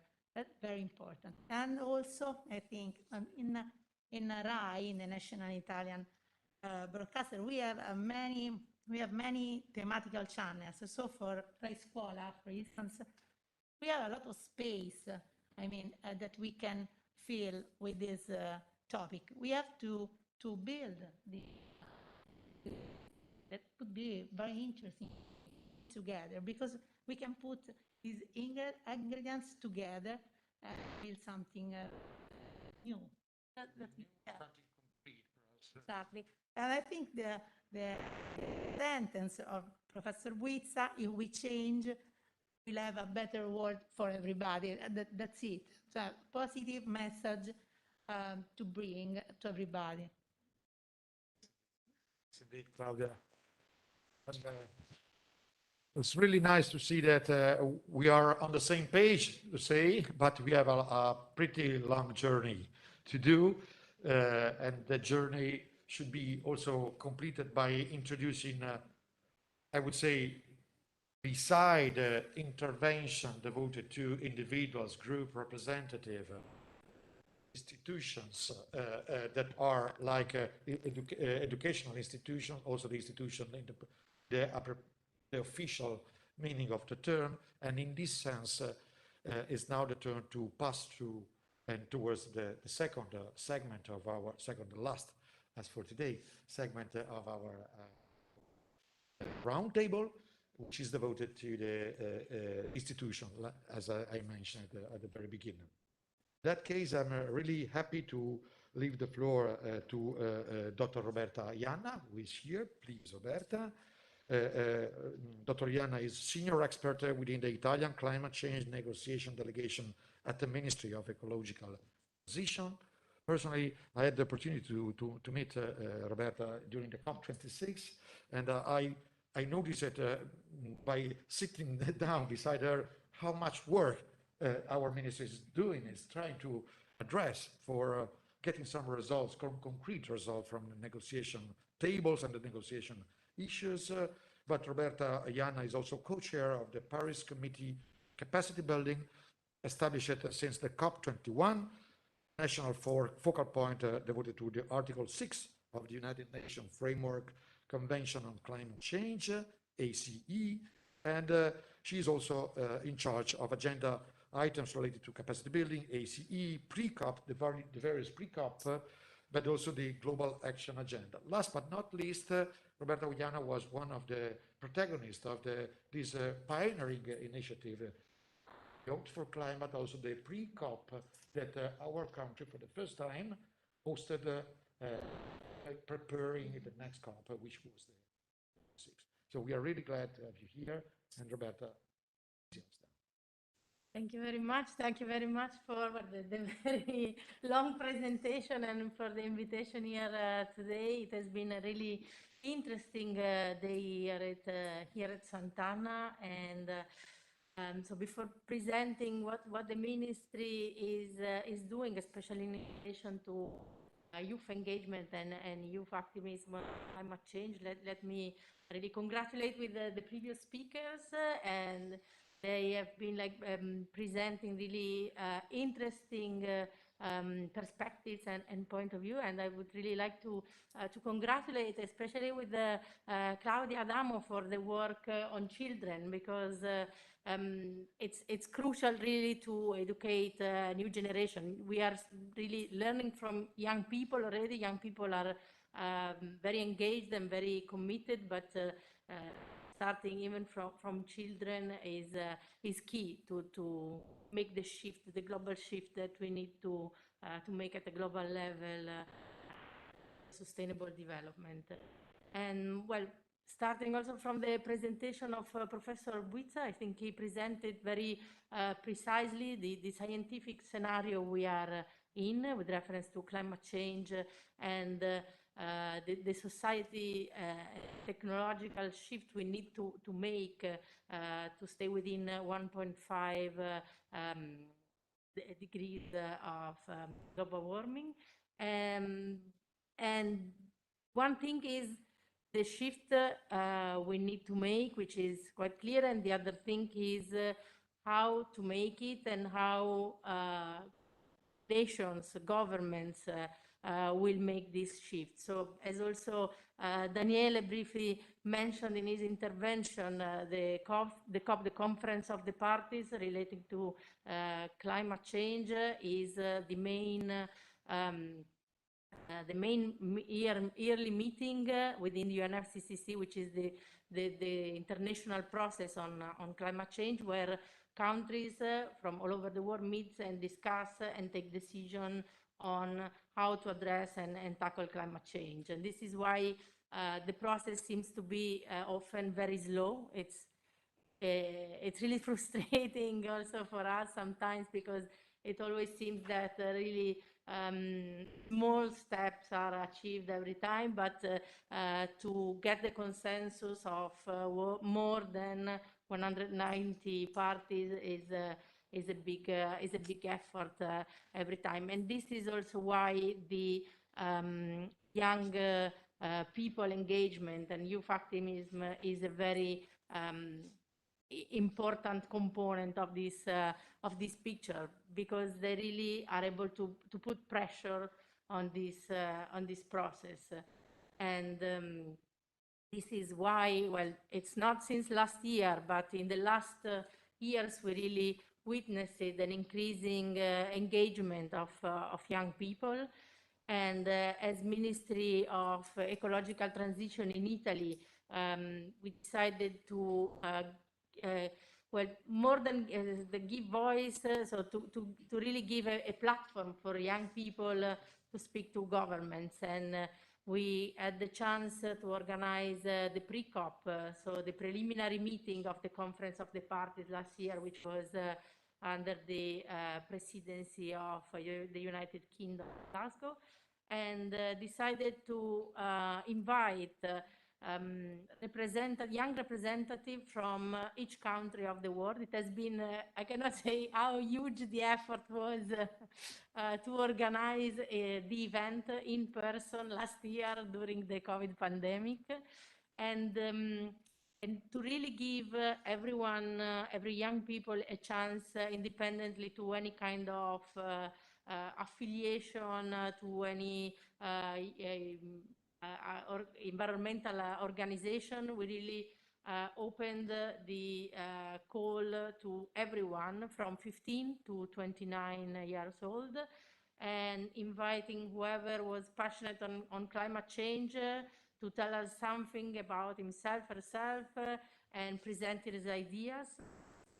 And we received more than 8,700 applications, and we then selected 2 representatives from each country.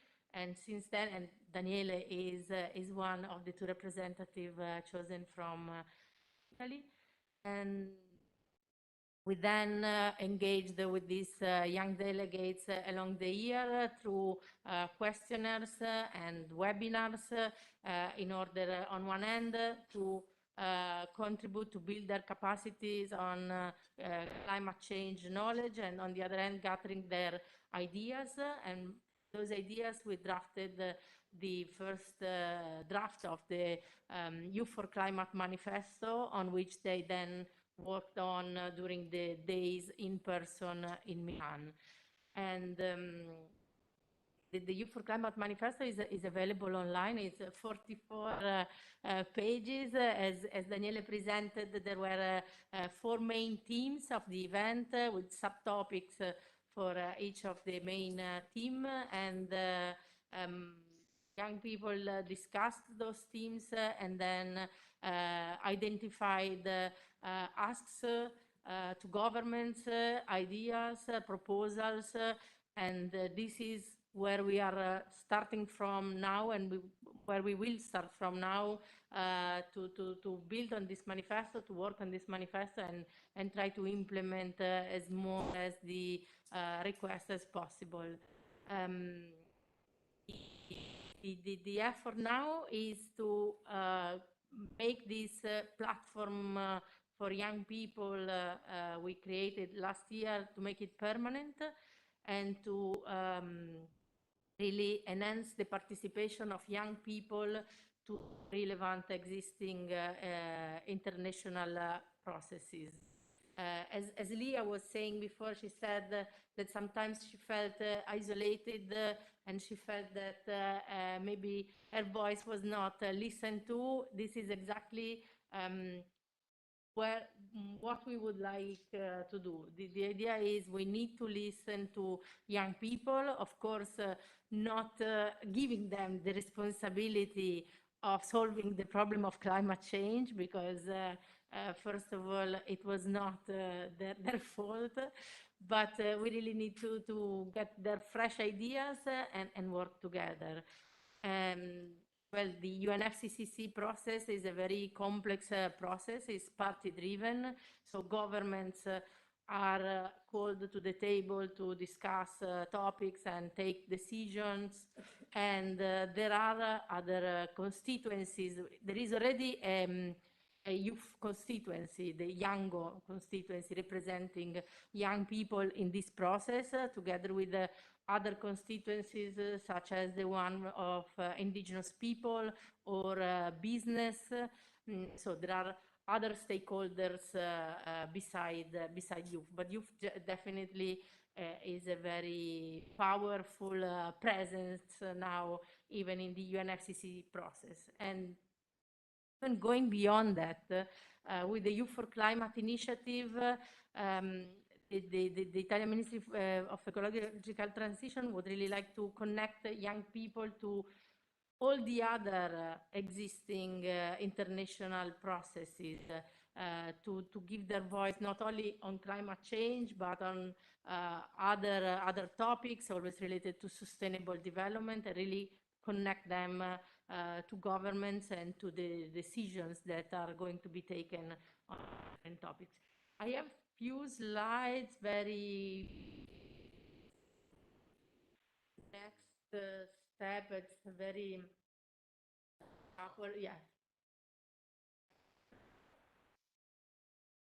This is it's just 3 or 4 slides to talk about the process. Sorry, and okay.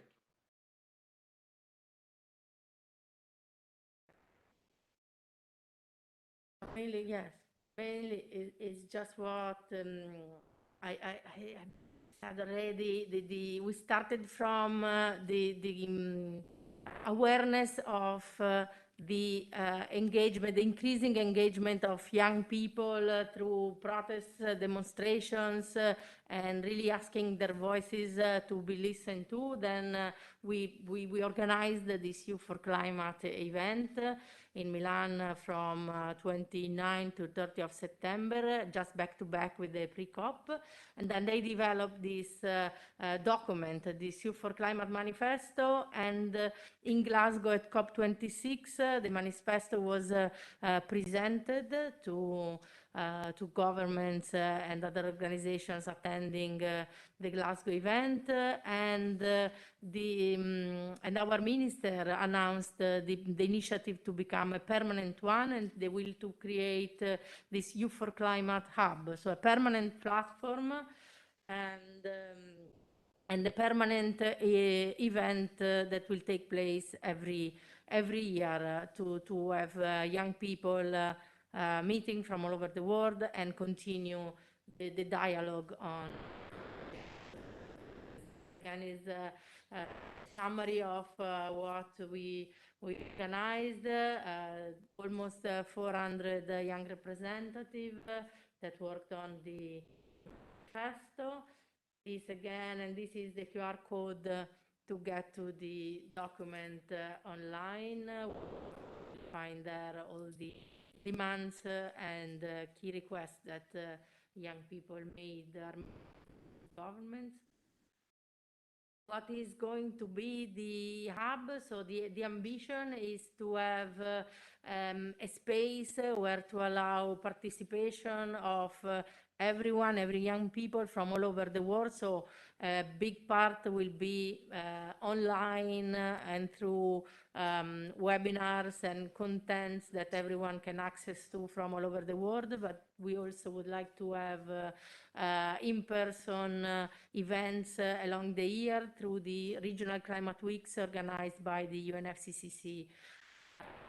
So beside the virtual space, also a real one where to meet among young people, but also with representatives of governments, organizations, and private sector in order to really concretely address the various topics.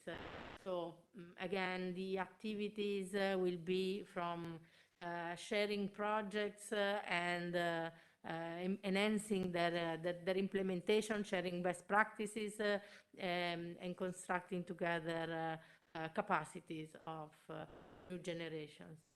I guess these.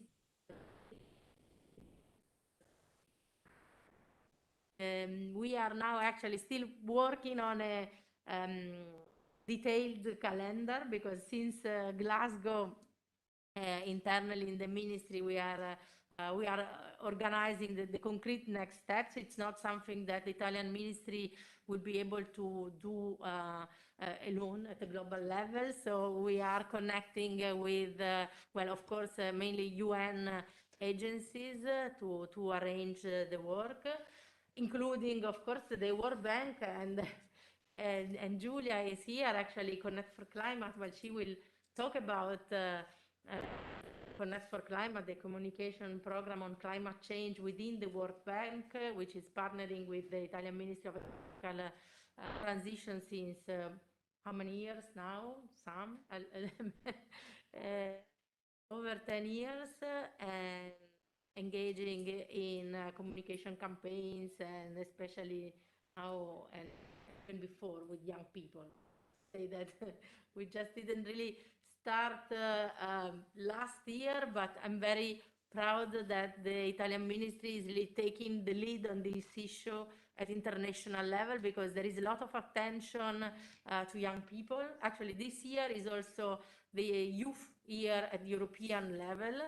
And so there is a lot of attention, a lot of focus. Greta Thunberg really started this movement about young people a few years ago already. But so everybody says it's very important, but I'm proud that finally one country, and Italy, decided to take the lead, organize an event, and really start working concretely, starting from the manifesto and oh. Thank you. Thanks indeed, Dr. Ianna. Thanks indeed, Roberta. I'm also proud to recall that you completed, Roberta, that Dr. Ianna completed a segment of our education school. And this is also a wish for any one of you. Job for we. So thanks. Thank you. Thank you.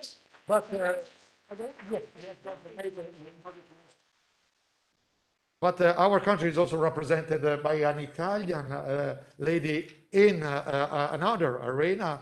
And if I may summarize your profile, well, I would say that Dr. Braga is a person who keeps an eye and a foot on Italy, in Italy, and a foot and an eye on the international and global arena.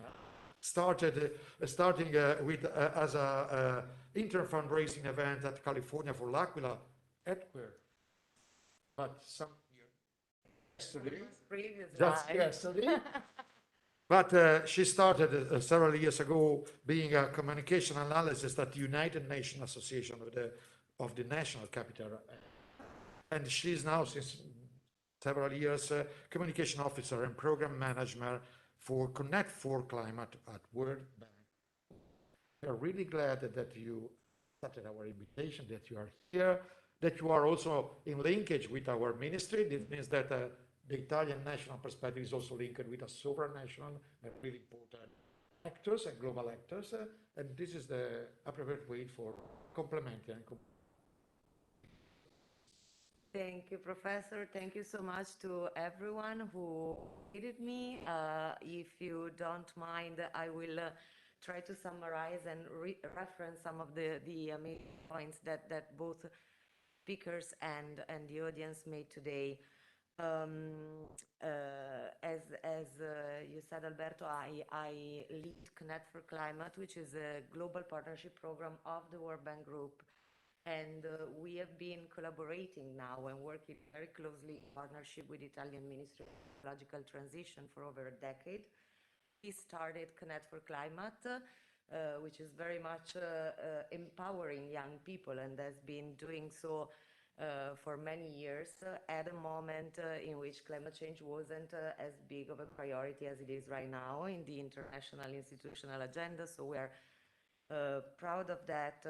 And I think I've heard, I'll tell you a bit more about Connect for Climate later on, because I think it's very much the outcome of my intervention and what I want to convey.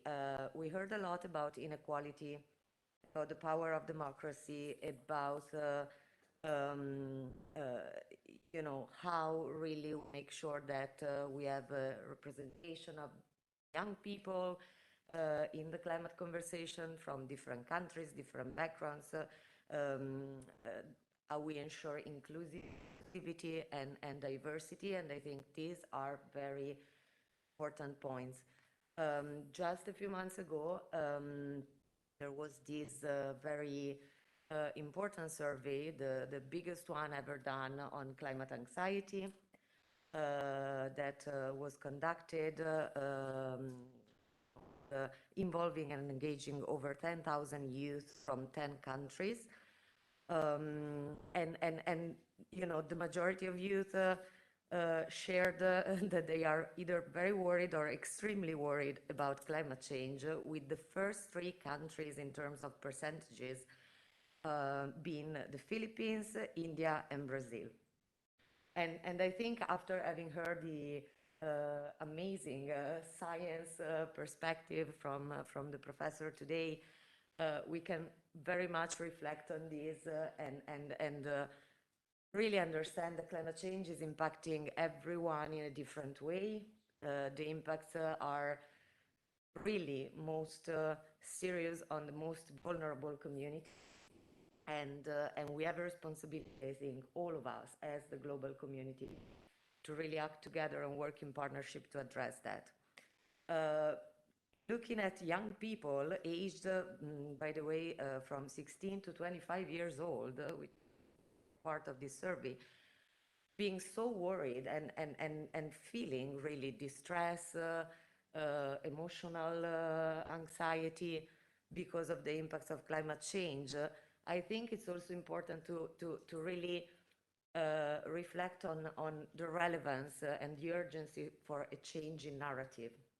I think while youth will and need to continue to demand urgent action from global leaders, providing platforms and opportunities for them to be engaged and really feel part of the process, which is what's happening already, is extremely important. And I think this is exactly what for Climate has done, and what I very much hope it will continue to do in the years to come, by really providing a space for young people from all over the world to not only interact and engage in the intergenerational dialogue and demand the policymakers real and urgent action, but also connect among each other, share experiences, create a network, and create capacity.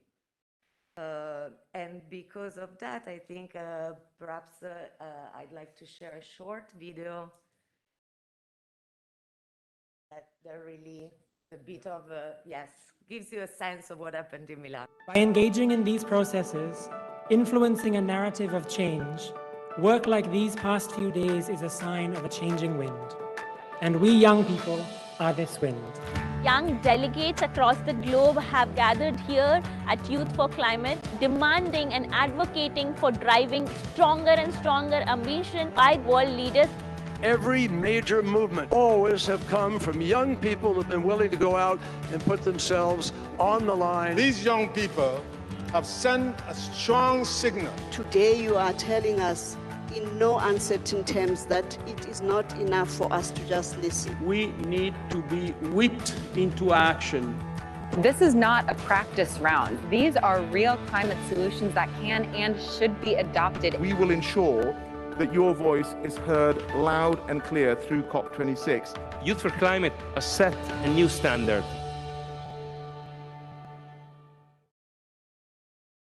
I think we tried to create this space in our working group to make sure that everyone could meet, could chat. The words of Minister Cingolani are very relevant because he literally rolled up his sleeves, as Daniele can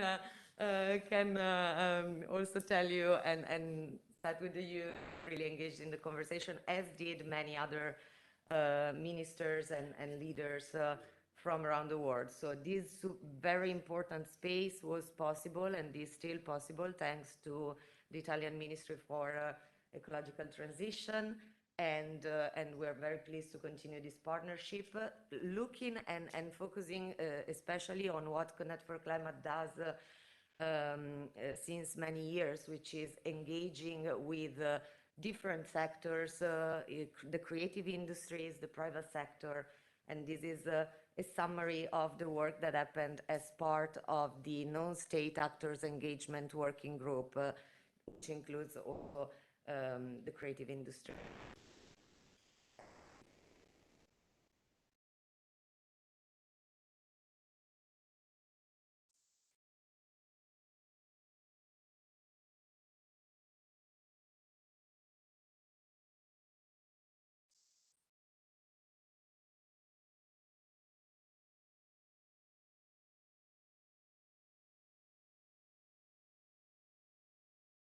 Anyways, we can, we can move ahead.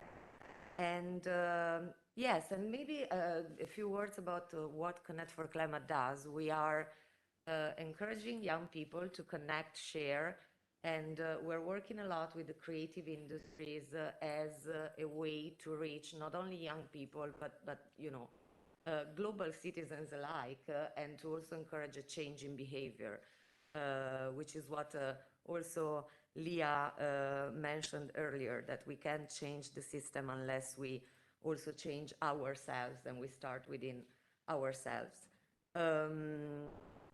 I think Daniele's point also about youth activism and the fact that it gives decision makers, provides decision makers a different point of view and a different inspiration is extremely important. I think we need to work in partnership, and we need to look at positive change that it's already happening thanks to young people being at the forefront and demanding urgent action, but really also looking at the experience of Youth for Climate. We understood that policymakers are ready to listen, and now it's up to us as institutions, but also to civil society at large, to support this process and to it in the months to come. That said, I think we can maybe look. There's another video, but we're exactly.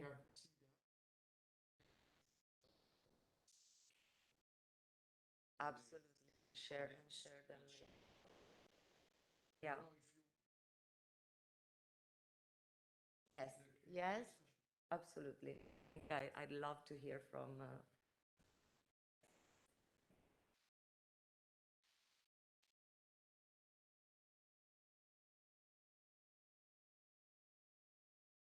Okay, so we have time for starting with the, you can just stay there. Perhaps we are going to reply to questions very easily for more. So the floor is open again for your attention and curiosity, please.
The young lady from there.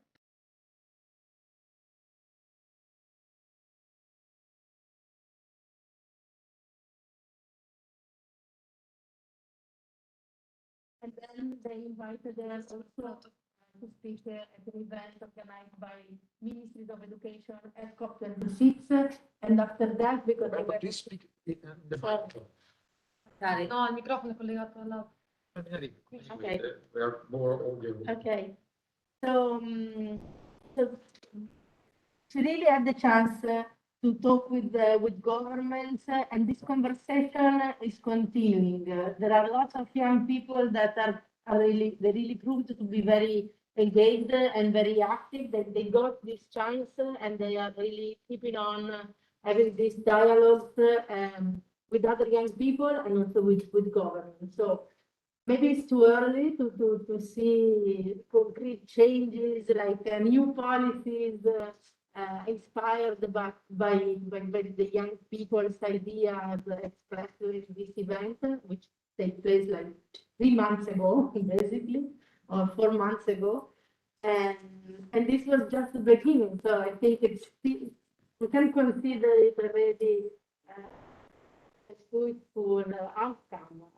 And also the idea that it was supposed to be a one-shot, standing alone event, and then because it was so participated, so interesting for both sides. So either ministers and government really appreciated the dialogue that it was established through this event. So even the outcome of having it as a permanent initiative now and having a next event this year and then continuing, again, we can say it's already a good outcome.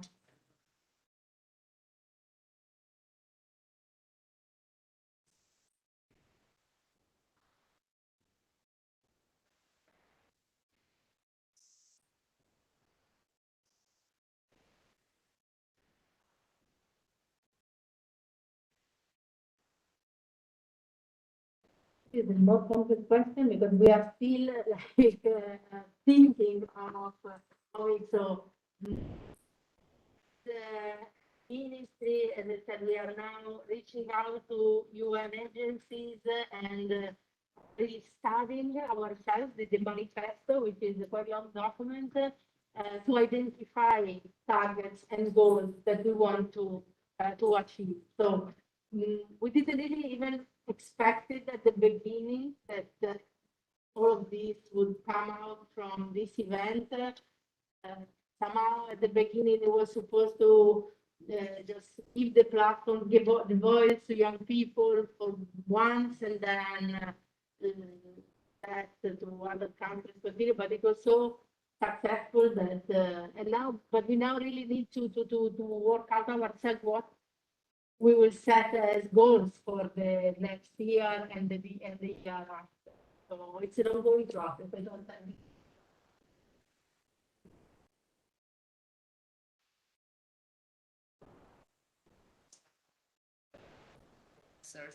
Maybe also to add that part, I think, of the conversation and the work ahead of us is very much linked to the actual implementation of different points of the manifesto at the local level.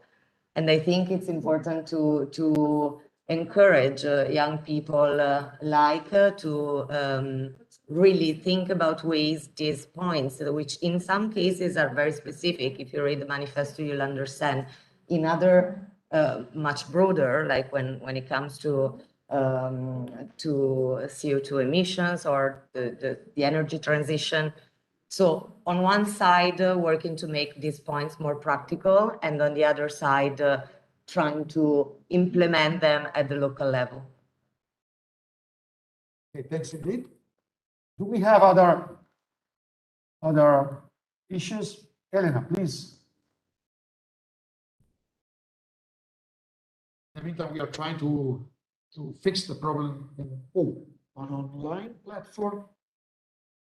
Thank you for your presentation. You showed a slide with the process starting from demonstrations. And I was thinking about the fact that demonstrations weren't youth demonstrations. I mean, weren't all absorbed by this event, Youth for Climate, and by COP26, because also youth were demonstrating also outside these official venues. And of course, this year organizing the event was very, very hard. But do you think, since this event is going to be repeated, fortunately, that next editions will be like more open to the external demonstrations? Yeah, good point. Thank you very much. And indeed, I cannot but just recall how difficult it is to organize this kind of event. So for us, being 400 people from all over the world. So please, always in the mic and also looking at this. So we are and were aware of the need to be as more inclusive as possible. But there were also, especially last year, like logistic constraints given by the pandemic. And I won't say that this logistic constraints will be over after the pandemic, because still there are also huge costs and behind the organization of this kind of events. So technically, it will never be possible to invite everyone and to have every young people. We are really discussing internally, actually, even yesterday in a meeting with Giulia, how to make sure that we are as inclusive as possible, and also how to consider the participation to next events, considering the idea of having, we were mentioning, Giulia was mentioning the idea of having delegates of this year, appointing new delegates, or we need to define the criteria to select new candidates. Of course, Ideally, we will have also the platform, the web platform, where everyone could have access. And I know it's one thing is talking about ideas, and one thing is to have them here and available.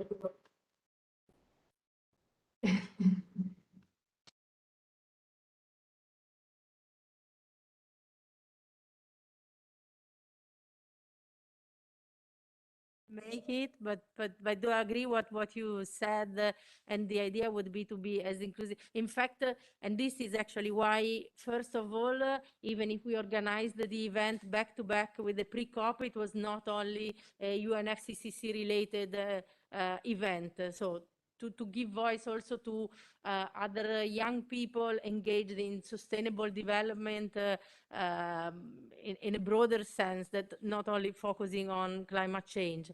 And for the same reason, the choice was to select people basing on their individual passion and engagement to climate change, disregarding the affiliation to Yango or other constituencies or activist organization, environmental organization. It was really, so the idea behind was really to give the chance to everyone and to be as inclusive as possible.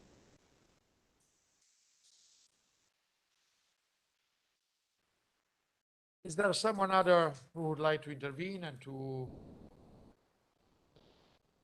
or her voice to this?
Thank you very much.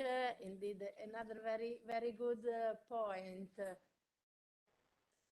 Well, I would say these are all the actors that are there and the ones we need. So we cannot just cut out private sector or fossil fuel industries. We need to make the transition happen. But of course, also in terms of governments and policies, every policy has financial implications for parties. So, of course, it's crucial for parties to stand for their right to develop, their right for welfare for everyone. And the real struggle is to find the balance and to give an alternative to fossil fuel also for people working in this sector, because it's still people and families and children even from this sector. So this is really why it's important. I won't deny the need of protesting, because the process, as I said, is very slow, and so not to make it even slower, we need some wake-up call sometimes and some people protesting for it, but the need is really to come everyone to a table and discuss to find a solution. As Daniele said, the UNFCCC process does not work on a majority of votes to take a decision. It goes with consensus. So everyone needs to agree to a decision for it to be adopted. And this is why it seems so slow. It is so slow sometimes and so difficult.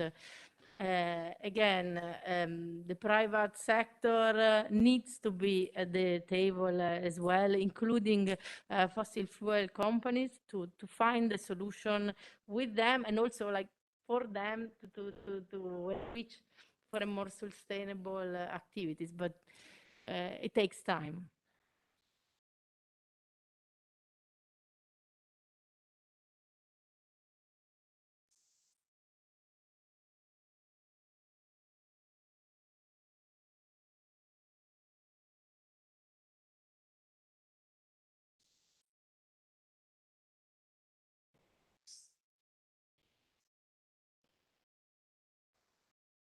If I may, I'm really curious to let's say, in a sense, to asking again, but to say, well, it's difficult. Meaning, by looking at your daily job, in a sense, please tell us something about day-by-day obstacle. Well, so day by day.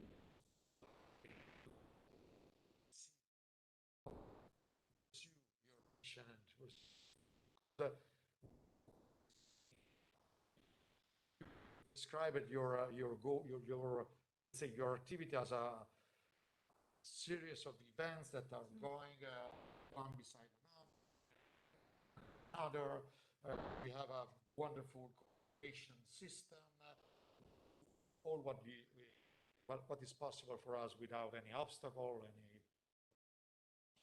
but we know, let's say, puzzled.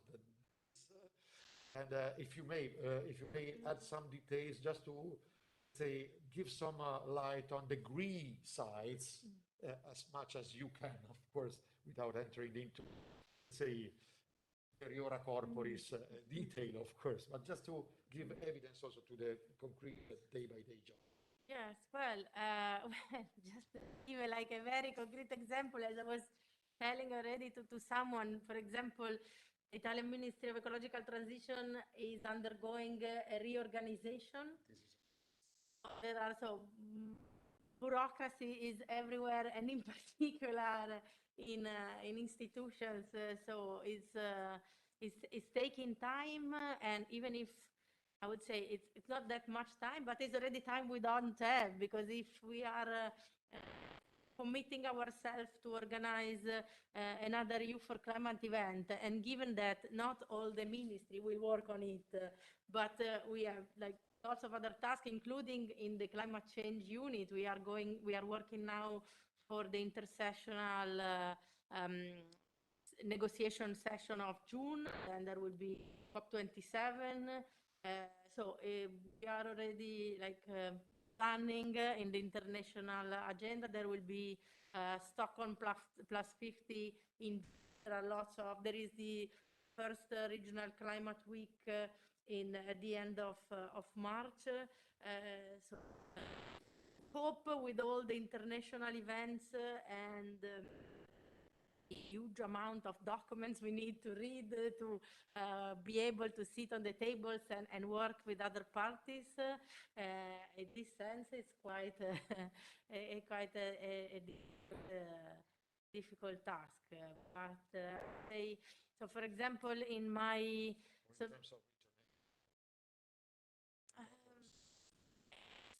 it's always so the main obstacles are always related to the process itself and how big it is and how difficult it is to get consensus. So every discussion needs to start from a very general perspective, and very often it stays at a general perspective because it's very difficult to really go into details, and there are different sensitivities, different countries that have different issues.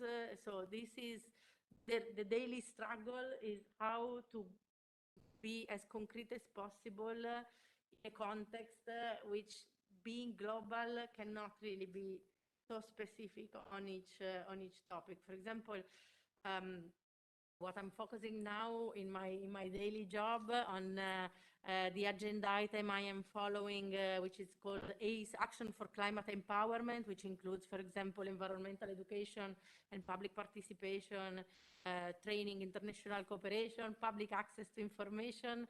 These are the 6 elements of ACE. We are called by COP27 to adopt a decision on an action plan on these topics.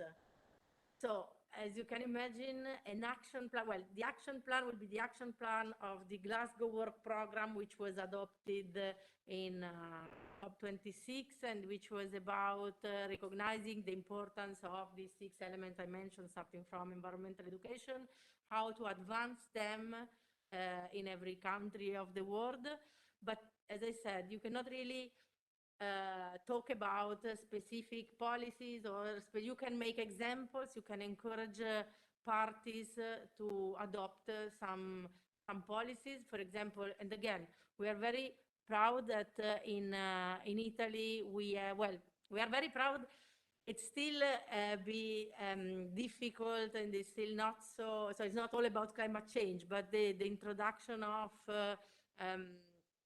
civic education, the hour in schools. So having in school curricula topics related to sustainable development and climate change, I would say it's still quite new. So we have, and all over the world, so they have science and they have history, and but it's and usually, well, I also studied somehow climate change in my school curricula, talking about it about science, but it's not a subject for school.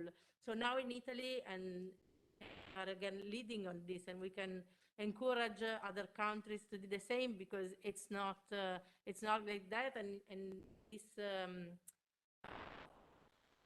in the process, in the UNFCCC process, you cannot like finger points country and asking them directly to do something. It's always a matter of presenting examples, sharing best practices, providing support and capacity building to really create an enabling environment for these things.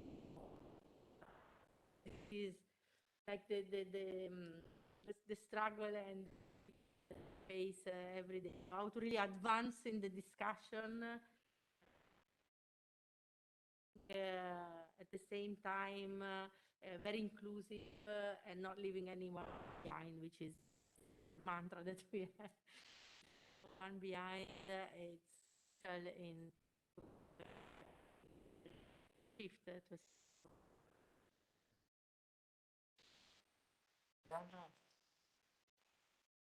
Dr. Braga, do you want to conclude with adding some words to the same topic, or to the same topic related to daily difficulties or not?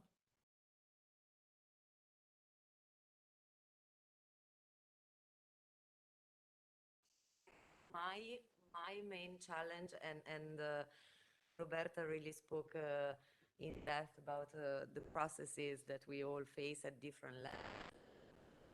My solution is different, still similar.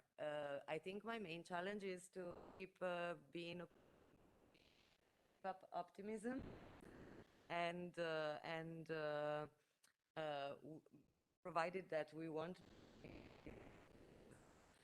work and this job, if we weren't optimistic, of course, already, but still, every time I hear climate data, for example, were shared earlier today, it feels a bit like, Really, I really feel it, but I think really, so all of you today demonstrated that strong commitment, there is strong interest, there is strong expertise that is being forged also thanks to, and so let's keep up the fight, and let's keep up finding solutions all together, which is as important.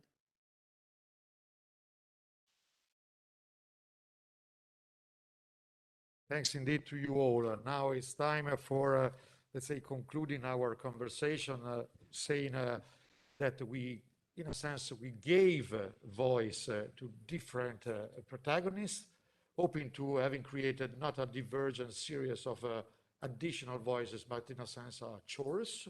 And this chorus might be, let's say, enhanced or, let's say, prolonged also behind the end of this session, having in mind have still something also by watching and looking at what you are doing, and again, in your daily job or in your next future. Thanks again to you all for having participated. Thanks for your intervention. Thanks again. Thanks again to the speakers. I want to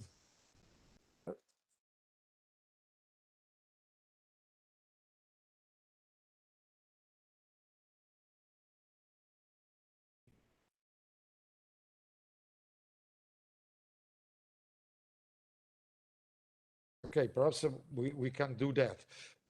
Okay, I would like to conclude in this way for the YouTube diretta. Thanks again to you all. Well, someone already stopped the session.